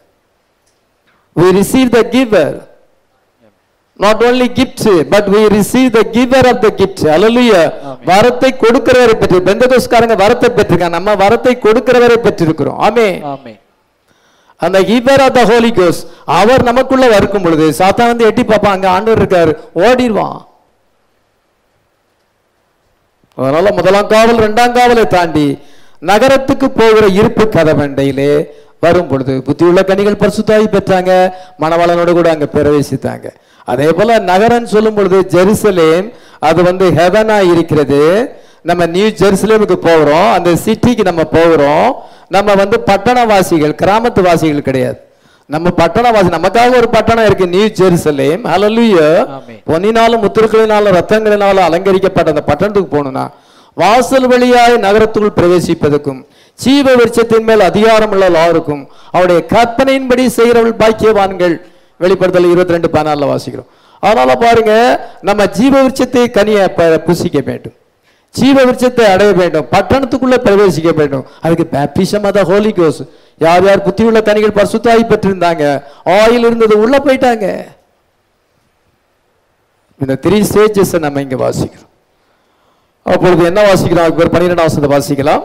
அவன் இப்படி நிச்சயித்துக் கொண்டு மார்க் என்னும் பெயர் கொண்ட யோவானுடைய தாயாகிய மரியாள் வீட்டுக்கு வந்தான். அங்கே அநேகர் கூடி ஜெபம் பண்ணி கொண்டிருந்தார்கள். ஏதோ அவன் வந்து என்றால் வந்து இருப்பு கதவு திறந்தது, தெருவழியா கர்த்தருடைய தூதனான வந்துகிட்டே இருக்கிறாரு. பிறகு கர்த்தருடைய தூதனான போயிட்டார். நான் ஒரு சொப்பனம் காண்கிறேன்னு நினைச்சேன், அல்லது ஒரு தரிசனம் காண நினைச்சேன், உண்மையாவே நடந்திருக்கு. ஹல்லேலூயா. ஆமென். கர்த்தருடைய தூதனானவர் போயிட்டார். இவங்க ஜெபம் பண்ணாங்க, கர்த்தருடைய தூதன் இறங்கி வந்தார். இத பேதருக்கு இந்த காரியங்கள்லாம் அவர் ஸ்டெப் பை ஸ்டெப்பா செய்கிறார். அங்க நகரத்தின் தெருவில் வந்து கொஞ்சம் தூரம் நடந்து வந்தார். பிறகு அவர் போயிட்டார். ஹல்லேலூயா. ஆமென். இன்னைக்கு நம்ம ஜெபத்துக்கு இன்னைக்கு கர்த்தருடைய தூதனான இறங்கி வந்திருக்கிறார். Same angel. 2000 வருஷத்துக்கு முன்னாக பேதுருவோடு இருந்த அதே கர்த்தருடைய தூதனானவர் தான் இப்ப இருக்கிறார். வேற ஒரு ஏஞ்சல் கிடையாது, அதே ஏஞ்சல் தான். அதே மிரக்கல் செய்வார். ஹல்லேலூயா. ஆமென். இப்பொழுது பட்டணத்தை தெருவில் விட்டுட்டு அவர் போகும்பொழுது பேதுரு என்ன நினைக்கிறார் என்றால், இத கர்த்தர் வந்து இப்படி தம்முடைய தூதனை அனுப்பி என்னை விடுவித்திருக்கிறார். ஹல்லேலூயா. அந்த ஏரோதினுடைய ஆலோசனைக்கு தப்பிக்கும்படியாக யூதருடைய மன விருப்பம் நிறைவேறாதபடி ஆண்டவர் வந்து என்ன தப்புவிச்சிருக்கிறார் என்று 16ஆம் வசனத்துல சொல்லுகிறார். அவன் முன்பு மனசுல அவனுக்கு ஒரு என்ன ஐடியா வருது, நேரா மார்க் வீட்டுக்கு போகலாம். அவன் பேர் ஜான் மார்க், ரொம்ப சீனியர் பிலீவர். அவங்க அம்மா ரொம்ப பிலீவர். அவங்க அம்மா பேர் மரியாள். அந்த காலத்தில் மரியாங்க பேர் நிறைய பேருக்கு இருந்துச்சு. அதனால் அவங்க அம்மா வந்து அவங்களுக்கு வந்து அவங்க வீடோ இந்த ஜான் மார்க் வந்து ஆண்டவருக்கு பிரியமாக ஜீவிக்கிறவன், அவன் ஒரு வாலிபன். அதனால் அவங்க வீட்டில் ரொம்ப ஸ்பேஸ் இருந்தது, பெரிய வீடு. அவங்க பணக்காரங்க, அதனால் பெரிய வீடை கட்டி வச்சனால அந்த அம்மா வந்து அவங்க ரொம்ப ஓல்டு பிலீவர். இப்போ வந்து 10 இயர்ஸ் ஆகிருக்குது. இயேசு கிறிஸ்து மரித்து உயிர்த்து வந்து 10 இயர்ஸ் ஆகிருக்கு. அவங்க 10 இயர்ஸ் பிலீவர், இயேசு கிறிஸ்துவை ஃபாலோ பண்ணவங்க. அதனால பாருங்க, அந்த வீட்டில் தான் சபை நடக்குது. ஹல்லேலூயா. நமக்கு பெரிய வீடு இருந்தா நல்ல ஜெபக்கூட்டம் வைக்கிறதுக்கு நல்ல இடம் இருக்கும். சின்ன வீடு இருந்தா ஜெபக்கூட்டம் வைக்க இடம் இருக்காது. பெரிய வீடு தேவையா? அதுவும் பிரயோஜனம் தான். அதனால பெரிய வீடு இருந்துச்சு. அங்க சபையில வந்து அங்க சபை கூடி வந்தாங்க. ஏதோ அங்க வந்து ஜெபம் இறக்கப்படும். அதனால பேதுரு அடிக்கடி அந்த பிரேயர் மீட்டிங்க்கு போகிறான். அவன் அங்க போய் பிரசங்கம் பண்ணுகிறான். ஏதோ அவங்க அங்க வந்து ஜெப ஆராதனை நடத்தி இருக்கிறாங்க. அந்த வீடு ரொம்ப ஸ்பேசியஸா இருக்கு. அவள் தன்னுடைய வீட்டை கர்த்தருக்கென்று அவள் ஆராதனை செய்ய ஒப்பு கொடுத்தாரா. மனசுல என்ன ஐடியா வருது, நம்ம இப்ப எங்க போனோம், அந்த வீட்டுக்கு போகணும் அப்படிங்கிறான். அங்க போய் கொண்டிருக்கும் பொழுது அவங்க எல்லாம் ஜெபத்துல ஊக்கமா ஜெபம் பண்ணிட்டு இருக்கிறாங்க. ஆண்டவரே, நீர் பேதுருவை விடுவிக்க வேண்டும். கர்த்தருடைய தூதனானவர் இறங்கி வந்து விடுவிக்க வேண்டும். இப்பொழுதே நீர் விடுவிக்க வேண்டும். எங்களுக்கு பேதுரு தேவை ஆண்டவரே. அந்த ஏரோது முயற்சி தோல்வி அடைய வேண்டும். யூதருடைய எண்ணங்கள் எல்லாம் வந்து அவங்க வெக்கப்பட வேண்டும். நீர் அற்புதமான விடுதலை தாரும் என்று எல்லாரும் ஊக்கத்தோடு ஜெபிக்கிறாங்க. நம்மளை போல அங்க அவங்களும் ஊக்கத்தோடு ஜெபிச்சுட்டு இருக்காங்க. ஆனா பேதுரு வந்து என்ன செய்யறால் அங்க கதவை தட்டுகிறார். அங்க வந்து இப்பொழுது வந்து நம்ம சிசிடிவி கேமரால பாத்துக்கலாம், வீட்டுக்குள்ள உட்காந்துட்டே பார்த்துடலாம். அல்லது ஒரு இப்ப கிரில் கேட்டு போட்டிருப்போம், கதவை திறந்தா யாரும் உள்ள வர முடியாது. கிரில் கேட்டு அங்கே இருக்குது, கிரில் கேட்டை திறந்தா தான். அதனால நம்ம கதவை திறந்து பார்த்தாலும் யாரும் ஒன்றும் செய்ய முடியாது. அவங்களுக்கு அந்த கிரில் கேட்டும் கிடையாது, சிசிடிவி கேமராவும் கிடையாது. அல்லது ஏதாவது ஒரு விண்டோ வச்சிருந்தா ஜன்னலை திறந்து பார்க்கலாம், அதுவும் கிடையாது. கதவை திறந்தா தான் யார் வந்திருக்கான்னு தெரியும். சத்தத்தை பார்த்து தான் கண்டுபிடிக்கணும். அதை மற்றபடி அவங்க கண்டுபிடிக்க முடியாது. பேதுரு வந்து கதவை தட்டுகிறார். கதவை திறங்கன்னு சொல்லும் பொழுது அங்க ரோதைங்கிற பெண் அங்க வந்து சென்சிட்டிவா இருக்கிறார். ரொம்ப ஷார்ப்பா, அவளுடைய காது ரொம்ப ஷார்ப்பா இருக்கிறது. அதனால அவள் என்ன செய்கிறாள் என்றால் அந்த கதவிட்ட வந்து அங்க பார்க்கும் பொழுது அது பேதுரு சத்தமா இருக்கிறது. ஹல்லேலூயா. அங்க ரோதை என்கிற பெண், அவள் ரோதை என்று பைபிள்ல வாசிக்கிறோம். இந்த வசனத்தை வாசிக்கலாம். பேதுரு வாசல் கதவை தட்டின போது ரோதை என்னும் பெயர் கொண்ட ஒரு பெண் ஒற்று கேட்க வந்தாள். இது ரோதை என்ற பெண் 13ஆம் வசனத்துல வாசிக்கிறோம். ரோதை என்னும் ரோடா, இத ரோதை என்னும் பெண் வந்து அங்க ஒற்று கேட்க வந்தாள். அப்பொழுது பேதுருவின் சத்தமாய் இருக்கும் பொழுது சந்தோஷத்தினால சந்தோஷத்துல என்ன செய்யணும் தெரியல. இன்னொன்னு வந்து அவ வந்து வேலைக்காரி, அந்த வீட்டுக்கு வேலைக்கார பெண் வந்து ஒரு 12ல இருந்து 15 வயசு அவளுக்கு இருக்கும். அவளை வந்து சர்வன்ட் கேர்ள். அந்த சர்வன்ட் கேர்ள் அங்க ஜபத்துல இருக்கா. அவளும் ஆவிக்குரிய ஒரு பெண்ணா இருக்கிறா. இத பேதுரு பிரசங்கத்தை எத்தனையோ முறை கேட்டிருக்கிறா. பேதுருட்ட கூட அவ தனிப்பட்ட பரமா எத்தனையோ முறை பேசி இருக்கலாம், டைரக்டா பேதுருட்ட பேசி இருக்கலாம். அதனால பேதுருடைய வாய்ஸ் ஐடென்டிஃபை பண்ணுகிறா. ஐடென்டிஃபை பண்ணி சர்ச் மெம்பர்ஸ் எல்லாம் ஜெபிச்சிட்டு இருக்கிறாங்க. எல்லாருக்கும் இந்த சத்தம் கேட்கலாம். அவ போயிட்டு என்ன செய்தால் அந்த பேதுரு சத்தத்தை அங்க கேட்கிறார். ஹல்லேலூயா. Mary's home was very spacious without window. அங்கே ஜன்னல் இல்ல. ரோடா was so excited. அவளுக்கு ரொம்ப ஆச்சரியமாயிட்டு, ரொம்ப எக்ஸைட் ஆயிட்டா. அல்ல பேதுரு அங்கே நிக்கிறார். Who is there? அங்க நான் கேட்கிற யார் அங்கே இருக்கிறா? இத Peter is at the door. இத பேதுரு அங்கே இருக்கிறார் என்று பேதுரு வந்திருக்கிறேன்னு அவர் சொல்லுகிறார். ரெகனைஸ் ஹிஸ் வாய்ஸ், அவனுடைய வாய்ஸ் அவர் கண்டுபிடிச்சிட்டார். அதனால அந்த நேரத்தில் அவளால இந்த சந்தோஷத்துல என்னன்னு தெரியல. இன்னொன்று ராத்திரியில் ஏதாவது எஜமாட்டியினுடைய பெர்மிஷன் கேட்காம திறக்கவும் கூடாது. இதனால அவளுக்கு என்ன செய்யணும் தெரியல, கதவை திறக்காதபடி மற்றவன்கிட்ட சொல்றா, இதோ பேதுரு வந்திருக்கிறார். பேதுரு வந்து, இல்ல நீ பைத்தியக்காரி, யூ ஆர் மேட், இதோ நீ பைத்தியக்கார இருக்கிற, நீ பைத்தியக்காரி போல புலம்புகிறார். ஒருவேளை அது அவருடைய தூதனாய் இருக்கலாம் என்று சொல்லுகிறார். அடுத்த வசனத்தை வாசிக்கலாம். அவர்கள் நீ பிதற்றுகிறாய் என்றார்கள், அவளோ அவர்தான் என்று உறுதியாய் சாதித்தால், அப்பொழுது அவர்கள் அவருடைய தூதனாய் இருக்கலாம், அப்பொழுது அவர்கள் அவருடைய தூதனாய் இருக்கலாம் என்று சொல்லுகிறார்கள். அதுக்கு என்ன விளக்கம் கொடுக்கிறார்? கொஸ்டின் ஆன்சர்ல என்ன சொல்லுகிறார் என்றால், நம்முடைய சரீரமாகிய இந்த கூடாரம் அணிஞ்சு போனால் தேவனால் கட்டப்படாத கைவேலை அல்லாத நித்திய வீடு நமக்காக இருக்கிறது. 2 கொரிந்தியர் 5:1 வாசிக்கிறோம். அதுக்கு தீர்க்கதரிசி என்ன சொல்லுகிறார் என்றால், நம்முடைய ஏஞ்சலிக் பாடி அதுன்னு சொல்லுகிறார். அது வந்து தியாஃபனி பாடி, ஏஞ்சலிக் பாடி. அதனால பேதுரு கொல்லப்பட்டு விட்டார். ராத்திரியே அவர் தலையை வெட்டிட்டாங்க. இப்போ அவர் அந்த ஆவிக்குரிய சரீரத்தில் போயிட்டார். குழந்தை வெளியே வந்தோன்னா ஆண்டவர் ஒரு சோல் அனுப்புகிறார். ஆனால் இந்த ஜீவன் போகும் பொழுது அதை பெற்றுக்கொள்வதற்கு ஒரு பாடி வருது. அந்த பாடியில் போயிருக்கார். அந்த பாடியில் ஒருவேளை அவர் தூதனாய் இருக்கலாம், அவர் கொலை செய்யப்பட்டிருக்கலாம். இப்பொழுது அவர் தம்முடைய ஆவிக்குரிய சரீரத்தில் வந்திருக்கிறார் என்று அவங்க நினைக்கிறாங்க. they have cut his head off already. சொல்லுகிறார், அவருடைய தலையை ஏற்கனவே வெட்டிட்டாங்க. that is angel at the door, அவருடைய தூதன் வந்திருக்கிறார், அவருடைய ஆவிக்குரிய சரீரத்தில் வந்திருக்கிறார். is heavenly tabernacle, அவருடைய heavenly tabernacle வந்திருக்கிறார். this earthly one was dissolved, பூமிக்குரிய சரீரம் அழிஞ்சு போய்விட்டது. இப்பொழுது ஒருவேளை அவருடைய ஆவிக்குரிய சரீரத்தில் வந்திருக்கலாம் அப்படின்னு நினைக்கிறாங்க. பிற கதவை திறந்து பார்த்தாங்க, பேதுருவே நிற்கிறார். ஹல்லேலூயா, ஆச்சரியப்பட்டாங்க. பாருங்க, அந்த ரோபு என்ற கேளை நம்ம பார்க்கும் பொழுது சின்ன ஒரு பெண் தான், 12 to 15 வயசுக்குள்ள இருக்கும், சர்வன்ட் கேர்ள். அந்த பெண்ணுக்கு எவ்வளவு விசுவாசம் இருக்குன்னு பாருங்க. இவங்கெல்லாம் ஜெபிச்சுக்கிட்டே இருக்கிறாங்க. அவ என்னன்னா, கர்த்தர் ஜெபத்தை கேட்டு விட்டார். ஹல்லேலூயா, ஆமென். God answered prayer. Hallelujah. Amen. அவர் ஏற்கனவே ஜெபத்தை கேட்டு விட்டார். ரோதா believed that God answered prayer. Hallelujah. இவங்களுக்கு இன்னும் ஜெபம் கேட்கல நினைச்சு இன்னும் ஜெபம் பண்ணிட்டே இருக்கிறாங்க. அது ஏற்கனவே ஆண்டவர் கிராண்ட் பண்ணிட்டாரு. Hallelujah. Amen. இவளுக்கு அது தெரியுது. she heard Peter's speech. பேதுரு பிரசங்கம் கேட்டிருந்தா. அதனால அந்த சத்தத்தை அவளை அண்டர்ஸ்டாண்ட் பண்ணி என்ன சொல்றால் உறுதியா சாதிக்கிறா. இல்ல ஜெபம் கேட்கப்பட்டாயிட்டு, பேதுரு தான் அங்க நிக்கிறார். ஹல்லேலூயா, ஆமென். சில நேரத்தில் வயசானவங்களுக்கு, நல்ல ஆவிக்குரியவங்களுக்கு விசுவாசம் இருக்காது, சாதாரணவங்களுக்கு விசுவாசம் இருக்கும். ஆனால் இவங்க ரொம்ப பக்தியா இருப்பாங்க, ராத்திரி பகலாக ஜெபம் பண்ணுவாங்க, வார்த்தையில ரொம்ப உறுதியா இருப்பாங்க, ஃபெய்த் இருக்காது, ஒரு அற்புதம் நடக்காது. சாதாரணமாக சர்ச்சைக்கு வரவங்க ரொம்ப பக்தியா இருக்க மாட்டாங்க, அவங்களுக்கு ஃபெய்த் இருக்கும், அவங்களுக்கு அற்புதம் நடக்கும். அதே போலதான் அந்த சர்வன்ட் கேர்ளுக்கு ஃபெய்த் இருக்கிறது. மற்ற எல்லாருமே ரொம்ப ஜெபத்துல தேர்னவங்க, அவெல்லாம் ரொம்ப காம்பவுண்ட் சென்டென்ஸ்ல இஷ்டமா ஜெபம் பண்ணிட்டு போவாங்க. நான் ஸ்டாப்பிங் பிரேயர், நிக்கவே செய்யாது ஜெபத்தை, அது வார்டுல போயிட்டு இருக்கும். அதே போல அவங்க ஜெபத்துல வார்டுல போயிட்டு இருக்கிறாங்க. ஆனா இந்த பெண்ணுக்கு விசுவாசம் இருக்குது. ஹல்லேலூயா, ஜெபம் கேட்கப்பட்ட. ரோதா believed that God answered prayer. ஹல்லேலூயா. அதனால பேதுரு அங்க இருக்கிறார். Child like faith, அவளுக்கு ஒரு சின்ன பிள்ளைக்குரிய விசுவாசம். ஹல்லேலூயா, குழந்தையை போல விசுவாசிக்கிறாள். ஹல்லேலூயா, ஜெபம் கேட்கப்பட்டாய் விட்டது.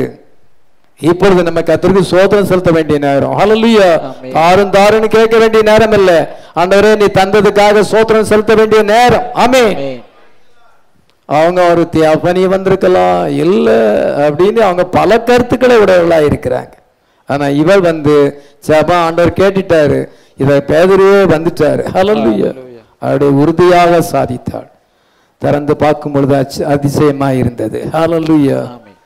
அதனால பேதுரு கையமர்த்தி சொல்லுகிறார், இத கர்த்தர் எப்படி எனக்கு அப்படி செய்தார். கர்த்தருடைய தூதனானவர் வந்திருக்கிறார். ஹல்லேலூயா. இன்னைக்கு கர்த்தருடைய தூதனான அதே ஏஞ்சல் நம்ம மத்தியில இருக்கும் பொழுது நமக்கு ஏன் அதை செய்ய மாட்டார்? கண்டிப்பா செய்வார். ஹல்லேலூயா, நம்ம ஜெபத்துக்கு பதில் கொடுப்பார். ஆமென். ஆமென். யாராவது வெக்கப்பட்டு போனா அடுத்த நாள் காலையில பார்த்தா எல்லாம் பேதுரு அங்கே இல்லை. ஆனால் எல்லாம் சேவர்கள் விழிச்சு தான் இருக்கிறாங்க. கதவுல பூட்டு அப்படி தான் தொங்குது. எல்லாமே கரெக்டாக இருக்கு, யாருமே தூங்கலை. கதவும் எல்லாமே பூட்டி இருக்கு. இது என்ன அதிசயம்? இதுதான் அதிசயம். ஹல்லேலூயா. ஆமென். ஆண்டவர் அந்த போச்சேவர்களுக்கு கண்ணை கூடாக்கி காதை செவிடாய் மாற்றி இதெல்லாம் நடக்குது. அவங்க கண்ணு தெரியல, ஆனா பேதுரு கண்ணை திறந்திருக்கிறாரு. ஹல்லேலூயா. அதே போல உங்க கண்ணை என் கண்ணை திறந்திருக்கிறாரு. இன்னைக்கு சாப்பிடுறது மக்கள், உலகத்து மக்கள் கண்ணு குருடா போயிருக்குது. இயேசு கிறிஸ்து என்ன செய்கிறார்? கர்த்தருடைய தூதனானவர் இறங்கி வந்திருக்கிறாருன்னு தெரியல. லோத்துக்கு என்ன செய்யல? வாசல் தெரியல. அந்த பேலியாளின் மக்களுக்கு வாசல் தெரியல. தடை பாக்குறாங்க, வாசல் அங்கதான் இருக்கு, அவனுக்கு தெரியல. அதே போல எலிசா காலத்தில் அவன் கண்மயக்க ஏற்படி செய்தான். நாங்க எலிசா திசை பிடிக்க வந்திருக்கோம், வாங்க வாங்க அந்த ஆள்கிட்ட நான் கூட்டிட்டு போறேன். அவங்களுக்கு கண்ணு நல்லா தான் தெரியுது, கண்ணு திறந்து தான் இருக்குது. ஆனா அவங்களுக்கு இப்படி ஒரு வித்தியாசமான ஒரு கண்மயக்கம். எலிசாவை கண்டுபிடி. அதே போல ஆண்டவர் ஒரு ப்ராப்பர்ட்டை அனுப்பினார்னா சாபனத்து மக்களுக்கு ஒண்ணுமே தெரியல. ஆண்டவர் தீர்க்கதரிசி அனுப்பினார்னு தெரியல, கர்த்தருடைய தூதனானவர் வந்திருக்கிறாருன்னு தெரியல. இயேசு கிறிஸ்து காலத்துல மேசியா அங்கதான் இருக்கிறாரு, அவங்க மத்தியில தான் இருக்கிறாரு. மேசியா வரணும் வரணும் ஜெபம் பண்ணிட்டு இருக்காங்க, அவங்க மத்தியில தான் இருக்கிறாரு. அந்த மாதிரி குருடு, அந்த மாதிரி செவிடு, அந்த மாதிரி ஒரு குருடு. அதனால கர்த்தர் இறங்கி விலங்கி கீழே விழுது, கதவு திறக்குது, ஒரு சத்தமும் அவங்க காதுல கேட்கல, ஒண்ணுமே பார்க்கல. ஹல்லேலூயா. ஆனா பேதருக்கு கண்ணு ஓப்பன் ஆயிருக்கு.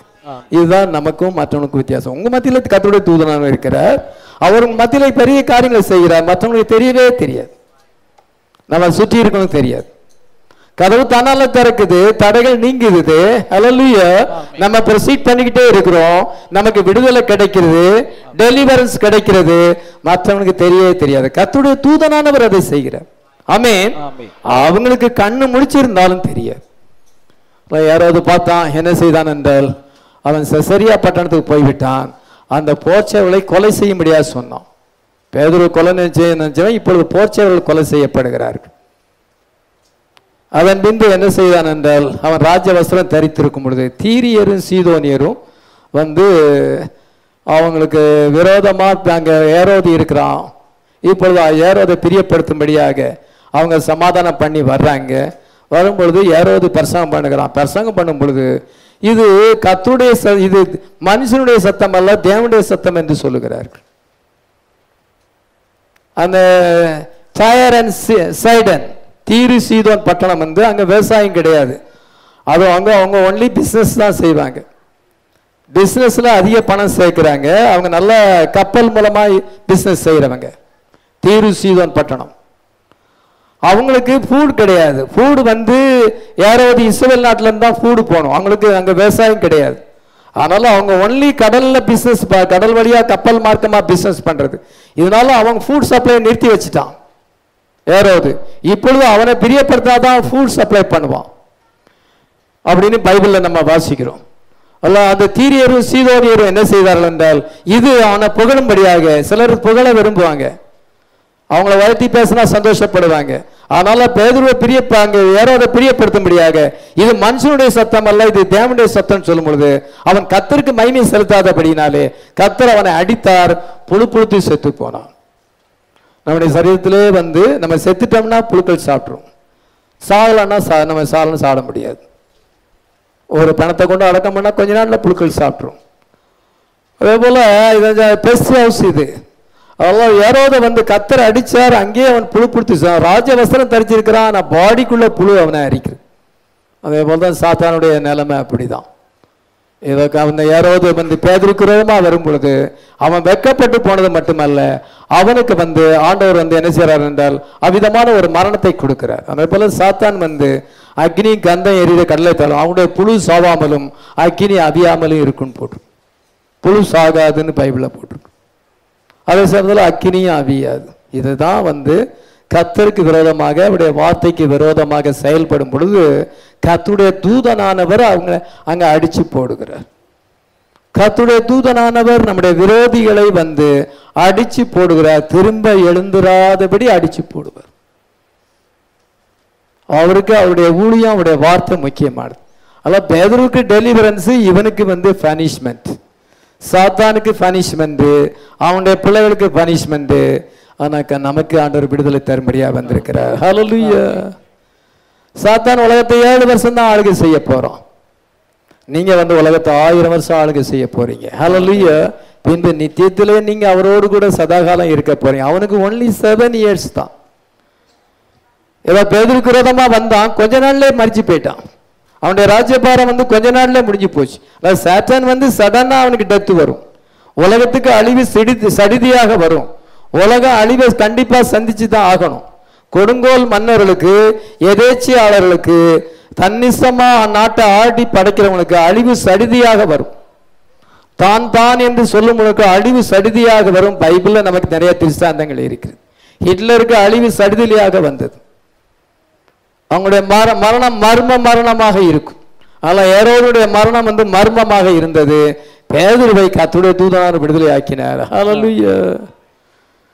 நம்ம எட்டர்னிட்டியில ஆண்டவரோடு கூட இருக்க போறோம். ஹல்லேலூயா. அப்பொழுது நமக்கு ஒரு பிரேயர் ரிக்வெஸ்டே இருக்காது. ஹல்லேலூயா. ஒரு பிரேயர் ரிக்வெஸ்ட் கிடையாது, பிரேயர் மீட்டிங் இல்லை.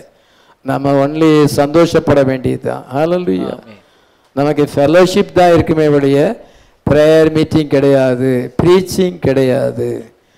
இப்பொழுது நம்மளை இந்த பூமியில கொண்டு நம்ம ஜெபத்திலையும் வார்த்தையில இருந்து ஜெயத்தை பெற்று கர்த்தருடைய தூதனானவர் இல்லாம நம்ம ஒன்றும் செய்ய முடியாது. ஜீசஸ் இல்லாம ஒன்றும் செய்ய முடியாது. அவரை சார்ந்து ஜீவிச்சா அவர் நம்மளை அங்க கொண்டு போகும் பொழுது நமக்கு ஒண்ணுமே குறை இருக்காது. ஹல்லேலூயா. எந்த போராட்டங்களும் இல்லை. அவ்விதமான ஒரு வாழ்க்கையை நமக்கு முன்னால வச்சிருக்கிறார். அதை நம்ம நினைச்சு பார்த்து கர்த்தருக்கு ஸ்தோத்திரம் செலுத்த வேண்டும். இப்பொழுது ஆண்டவர் ஜெபத்தை கேட்கிறார். ஊக்கமாக ஜெபிக்கும் பொழுது அந்த ஜெபம் கேட்கப்படும். சபையார் எல்லாரும் அவனை ஊக்கமாக ஜெபித்தார். 5ஆம் வசனத்தை வாசிக்கலாம். அப்படியே பேதுரு சிறைச்சாலையிலே காக்கப்பட்டிருக்கையில் சபையார் அவனுக்காக தேவனை நோக்கி சபையார் அவனுக்காக ஊக்கமாக ஜெபித்தார்கள். அதே போல நம்ம கர்த்தருடைய பிள்ளைகளுக்காக ஊக்கமாக ஜெபிக்க வந்திருக்கிறோம். அவங்க வாழ்க்கையில இருக்கிற எல்லா தேவைகளுக்காக நம்ம ஊக்கமாக ஜெபிக்க வந்திருக்கிறோம். நமக்காக மட்டுமல்ல, மற்றவங்களுக்காக நம்ம ஊக்கமாக ஜெபிக்க வந்திருக்கிறோம். அவங்க தங்களுக்காக ஜெபிக்கல, பேதுருக்காக ஜெபிச்சாங்க. டெலிவரன்ஸ் கிடைச்சி கர்த்தருடைய தூதனார் நம்ம மத்தியில இருக்கிறார். நம்ம கிளைம் பண்ண வேண்டியதான். நம்ம கிளைம் பண்ண அவர் மேல உரிமை பாராட்ட, ஜெபத்துல உரிமை பாராட்ட நம்ம அவர்கிட்ட பெற முடியும். யாக்கோபு அப்படிதான் போராடினா, இங்கே சபையார் அப்படிதான் போராடுறாங்க. போராடும் பொழுது அவங்களுக்கு சீக்கிரத்திலேயே பதில் கிடைச்சது. ரொம்ப லேட்டா கிடைக்கல, சீக்கிரத்திலே கர்த்தருடைய தூதனார் உதவி. நமக்கு அதே போல ஆண்டவர் சீக்கிரத்திலே உதவி செய்வார். ஆமென். நம்ம எல்லாம் ஜெபிக்கலாம்.